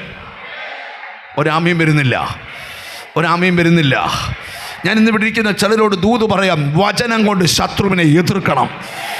വചനം എന്ന് പറഞ്ഞ വചനം ദൈവമാണ്. ഒരു നല്ല ഹല്ലേലൂയ പറഞ്ഞാട്ട് യേശുവിൻ്റെ. ഇപ്പം നമ്മൾ ചില ആൾക്കാരുടെ ഒക്കെ ഇപ്പോൾ അവരുടെ കൈക്കുവാനുള്ള അടുക്കെ ചെന്ന് പറയാം യേശു സൗഖ്യമാക്കും. അത് നമുക്കറിയാമല്ലോ, അത് നമുക്ക് അറിയാമല്ലോ. അടിപ്പിണരാൽ സൗഖ്യമായെന്നും ഞാൻ രോഗശാന്തി ആരോഗ്യം വരുത്തി സൗഖ്യമാക്കും, ഇതൊക്കെ നമുക്കറിയാവുന്ന കാര്യമാണ്. ഒരു ഗുണവുമില്ല.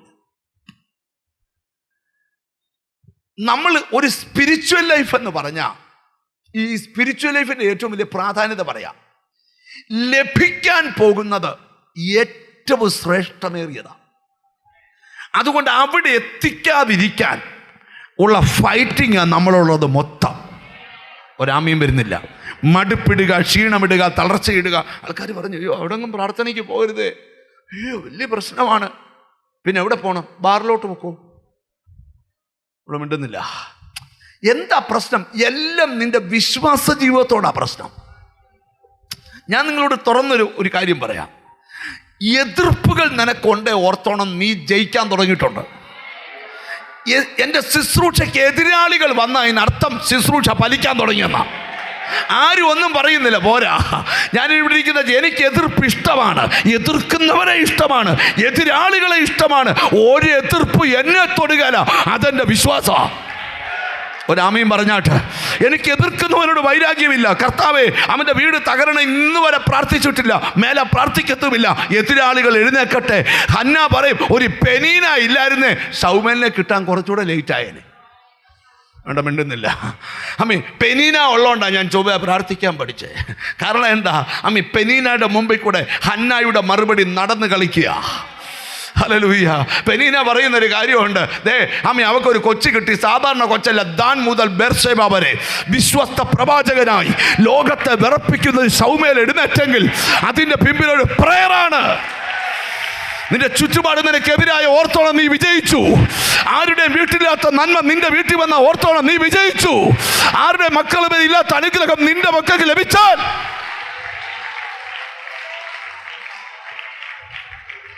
വിവാഹപ്രായം വെച്ച 4 കുഞ്ഞുങ്ങൾ വിവാഹം കഴിക്കാത്തൊരു വീട്ടിൽ ഞാൻ പോയി.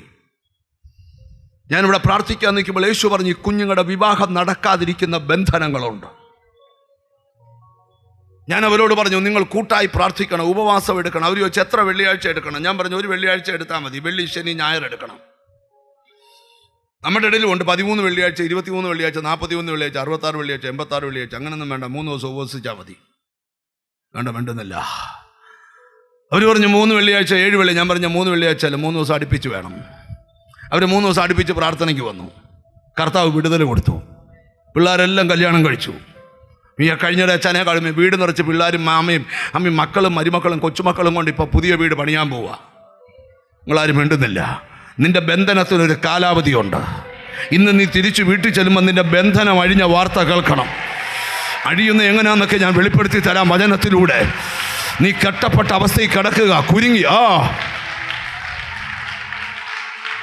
യേശുവിൻ്റെ നാമത്തിൽ യേശുവിൻ ആരോടൊക്കെയോ ദൈവാത്മാ പറയാ, ഈ ബന്ധനം അഴിയുമ്പം ദാവീദ് ഒരിക്കൽ പറഞ്ഞു, അവൻ എൻ്റെ ബന്ധനങ്ങളെ അഴിക്കുന്ന ഭാഗത്ത് വരുമ്പോൾ അതൊക്കെ പറയാം. അമ്മ ശ്രദ്ധിക്കണം. അപ്പോൾ എങ്ങനെയാ ബന്ധനങ്ങൾ വരുന്നത്? ബന്ധനം വരാതിരിക്കാനുള്ള ഒറ്റ വഴി, രണ്ട് വഴി, ഒറ്റ വഴി, ഹൃദയം വചനത്തിൻ്റെ സമൃദ്ധിയിൽ നിർത്തുക. ഹൃദയം 1000 മന്ത്രവാദികൾ ഒന്നിച്ചിരുന്ന് തപസ്സിരുന്നാലും ആ മന്ത്രത്തിനിടെ കൂടെ വചനത്തിൻ്റെ സമൃദ്ധി ഹൃദയത്തിൽ പ്രാപിച്ചവന് നടക്കാം. ഒരാമീൻ പറഞ്ഞാണ് വചനത്തിൻ്റെ സമൃദ്ധി. ഇന്ന് ഈ ദൂത് കേട്ടോണ്ടിരിക്കുമ്പോൾ വചനം നന്മകളെ വിളിച്ചു വരുത്തും. വചനം നന്മകളെ വിളിച്ചു വരുത്തും. വചനം അനുഗ്രഹത്തെ വിളിച്ചു വരുത്തും. ഈ വചനത്തിൻ്റെ പ്രത്യേകത, വചനം ഇപ്പോൾ കേട്ട വചനം നിമിത്തം നിങ്ങൾ എന്തുവാകും? വചനം ശുദ്ധീകരിക്കുന്നതാ. ഹല്ലേലൂയ.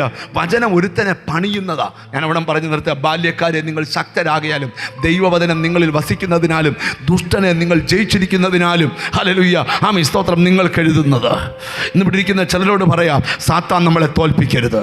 അവനാ തോക്കണ്ടിയ നീ അല്ല. 2000 വർഷം മുമ്പ് കാൽവറിയുടെ കുലമരത്തിൽ വെച്ച് അവനെ തോൽപ്പിച്ചു കർത്താവ്. അവൻ്റെ ആയുധങ്ങളെ പിടിച്ചു വാങ്ങിച്ചു, നിരായുധനാക്കി, ക്രൂശിൻ്റെ മേൽ ജയത്തിൻ്റെ ഉത്സവം കൊണ്ടാടി. ഞാൻ ഇന്ന് ഇവിടെ ഇരിക്കുന്ന ചിലരോട് ദൂത് പറയാം, അവൻ ശത്രുവിനെ നിരായുധനാക്കുന്ന, ആയുധമില്ലാത്തവനാക്കുന്ന, നിന്റെ എതിരാളിയെ നിരായുധനാക്കുന്ന, നിന്റെ ശത്രുവിനെ നിരായുധനാക്കുന്ന ആ ദൈവശക്തി ഇന്ന് ഇതിനകത്ത് വ്യാപരിക്കുക. വിളിച്ചു പറയണം, യേശുവിന്റെ നാമത്തിൽ എൻ്റെ അകത്ത് വചനത്തിന്റെ സമൃദ്ധി. കൈവിട്ടുപോയ നന്മ തിരിച്ചു വരും. അകന്നുപോയ അനുഗ്രഹങ്ങൾ തിരിച്ചു വരും. ചെതറിപ്പോയ നന്മകൾ തിരിച്ചു വരും. ശത്രു ഇല്ല. കണ്ടോ ആളിക്കത്തുന്ന തീ പോലെ ചില ഹൃദയങ്ങളിൽ പരിശുദ്ധാത്മാവിന്റെ തീ ഇറങ്ങുക. യേശുവിന്റെ നാമത്തിൽ വചനത്തിന്റെ സമൃദ്ധി. നിന്റെ ബന്ധനങ്ങൾ അഴിയുക. ആരോഗ്യത്തെ ബന്ധിച്ച ബന്ധനം, ശരീരത്തെ ബന്ധിച്ച ബന്ധനം, മനസ്സിനെ ബന്ധിച്ച 1-2 മിനിറ്റുകൾ പ്രാർത്ഥിച്ചേ. ഇന്നൊരു ബന്ധനം അഴിക്കൽ നടക്കുക. യെസ്. നിന്റെ തലയ്ക്ക് വെളിവ് വീഴാൻ പോവുക. നിന്റെ ചിന്ത മാറാൻ പോവുക. നിന്റെ ബുദ്ധി തെളിയാൻ പോവുക. നിന്റെ ഭർത്താവിന് വഴി തുറക്കാൻ പോവുക.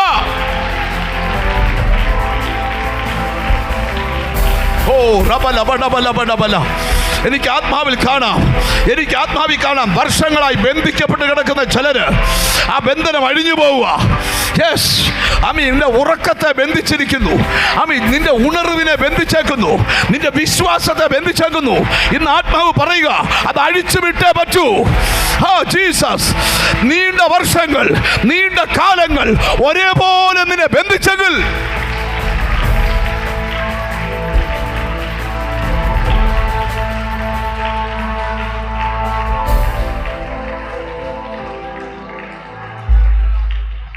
എന്നും രോഗശാന്തിയിലോട്ടാന്നല്ല പോകുന്നേ. ഇന്ന് എന്നോട് ദൈവം പറയാ, ചില ബന്ധനങ്ങൾ അഴിയാൻ പോവാ. അഴിയുന്ന എങ്ങനെയാണെന്നൊക്കെ ഞാൻ 4-5 വാക്യം വെച്ച് അടുത്ത ദിവസങ്ങളിൽ വരുന്ന ഏതെങ്കിലും സെക്ഷൻ എടുക്കാം. ഞായറാഴ്ച കൊണ്ടും തീരത്തില്ല. കാരണം പിശാച് നിങ്ങളിലൊക്കെ കയറാതിരിക്കാനുള്ള ഏറ്റവും വലിയ വഴിയാണ് വചനം സമൃദ്ധി കൊണ്ട്, വചനത്തിൻ്റെ സമൃദ്ധി കൊണ്ട് ഹൃദയത്തെ നിറയ്ക്കുക. നിങ്ങൾക്ക് എപ്പോഴെങ്കിലും തോന്നിയിട്ടുണ്ടോ നിങ്ങളുടെ ഏതെങ്കിലും മേഖലയിൽ ബന്ധനമുണ്ട്? ഞാൻ ഒത്തിരി പേരുടെ കാര്യം കണ്ടിട്ടുണ്ട്. ഭയങ്കര കടബാധ്യതയുള്ള ഒരാൾ എൻ്റെ അടുക്കൽ വന്നു. കോടികളുടെ കടവാ. ഈ കടം വരാൻ പ്രത്യേകിച്ച് കാരണമൊന്നും വേണ്ട. ഇച്ചിരിയിലും കടം വന്നാൽ പ്രാർത്ഥന കൂട്ടിക്കോണം. കടം വരരുത്. കടം വരാൻ പാടില്ല. അപ്പം കടം വന്നാൽ നമ്മുടെ സ്വസ്ഥതയും സ്വൈര്യതയും വിശ്വാസവും പ്രത്യാശയും ഒക്കെ അങ്ങ് പോകും. കടം വരാൻ പാടില്ല. അങ്ങനെ ഞാൻ ആ മനുഷ്യന് വേണ്ടി പ്രാർത്ഥിക്കുമ്പോൾ കർത്താവ് പറഞ്ഞു, ഈ കടം ഒരു ബന്ധനമാണെന്ന് പറഞ്ഞു. ഈ കടം വരുന്നതിൻ്റെ പിറകിലൊരു ബന്ധനമുണ്ടെന്ന് പറഞ്ഞു. ഞാൻ പറഞ്ഞു, നിങ്ങൾ എൻ്റെ കൂടെ ഉപവാസം ഇരിക്കണം. 12 മണിക്കൂറത്തെ പ്രാർത്ഥനയ്ക്ക് ഇരുന്നു. തിരുവല്ലായി നടന്ന 12 മണിക്കൂർ പ്രാർത്ഥനയിൽ ആ മനുഷ്യൻ മുഴുവൻ സമയവും രാവിലെ 8 തൊട്ട് രാത്രി 8 മണി വരെ 1 മിനിറ്റ് സ്തോത്ര വാഷ്റൂമിൽ പോയതൊക്കെ ഒഴിച്ചാൽ ബാക്കി ഒറ്റ മിനിറ്റ് മാറാതെ കരഞ്ഞു പ്രാർത്ഥിച്ചു. ആ പ്രാർത്ഥനയിൽ ആ മനുഷ്യൻ്റെ ബന്ധനം അഴിഞ്ഞു. ആ മനുഷ്യൻ പറയാ, പ്രെയർ ഹോള് കഴിഞ്ഞ് വെളിയിലോട്ടിറങ്ങി. ജീസസ് ഒരു 45 മിനിറ്റ് കാണും. 2.5 വർഷം മുമ്പ് കൊടുത്തൊരു കൊട്ടേഷന് മെയിലിൽ മറുപടി വന്ന് കിടക്കുന്നു, നിനക്കത് ഓക്കെ ആയത്. ചുരുക്കി പറയാം, 6 ബിസിനസ്സുകൾ നടന്നു, മുഴുവൻ കടബാധ്യതയും വീടി. ഞാൻ എന്തിനാ ഇതൊക്കെ പറഞ്ഞു? ചിലർക്ക് സാമ്പത്തിക തലത്തിൽ ബന്ധനമുണ്ട്, ചിലർക്ക് മാനസിക തലത്തിൽ ബന്ധനമുണ്ട്, ചിലർക്ക് ശാരീരിക തലത്തിൽ ബന്ധനമുണ്ട്. ഏതു ബന്ധനമായാലും അത് അഴിക്കാൻ പോവാ. നിങ്ങൾ ഈ വെള്ളിയാഴ്ച മുതൽ നിങ്ങൾക്ക് അവസരം നൽകുക. വെള്ളി, ശനി, ഞായർ, ഇന്നും നാളെ നിങ്ങൾ പ്രാർത്ഥിക്കണം. ഞായറാഴ്ച ഒരു ശുശ്രൂഷ ഇവിടെ നടക്കും. നിന്റെ ബന്ധനങ്ങളെ ദൈവം അഴിക്കും. യേശു സാധാരണ സഭായോഗങ്ങളിൽ അത് ചെയ്യാറില്ല, പക്ഷെ ഈ പ്രാവശ്യം ചെയ്തിരിക്കും. കാരണം എന്താണെന്നറിയാം? ബന്ധനങ്ങളെ അഴിക്കുന്ന ഒരു അഭിഷേകം വ്യാപരിക്കാൻ പോവുക. നിന്റെ രക്തബന്ധങ്ങൾ നോക്കി നിൽക്കാൻ നിന്റെ ബന്ധനം അഴിയും. നിന്റെ അധംപതനം കണ്ട് ചിരിച്ചവൻ നോക്കി നിൽക്കേ. അതെങ്ങനെ അഴിക്കുന്നേ? എപ്പോഴാ അഴിക്കുന്നേ? ആരാ അഴിക്കുന്നേ?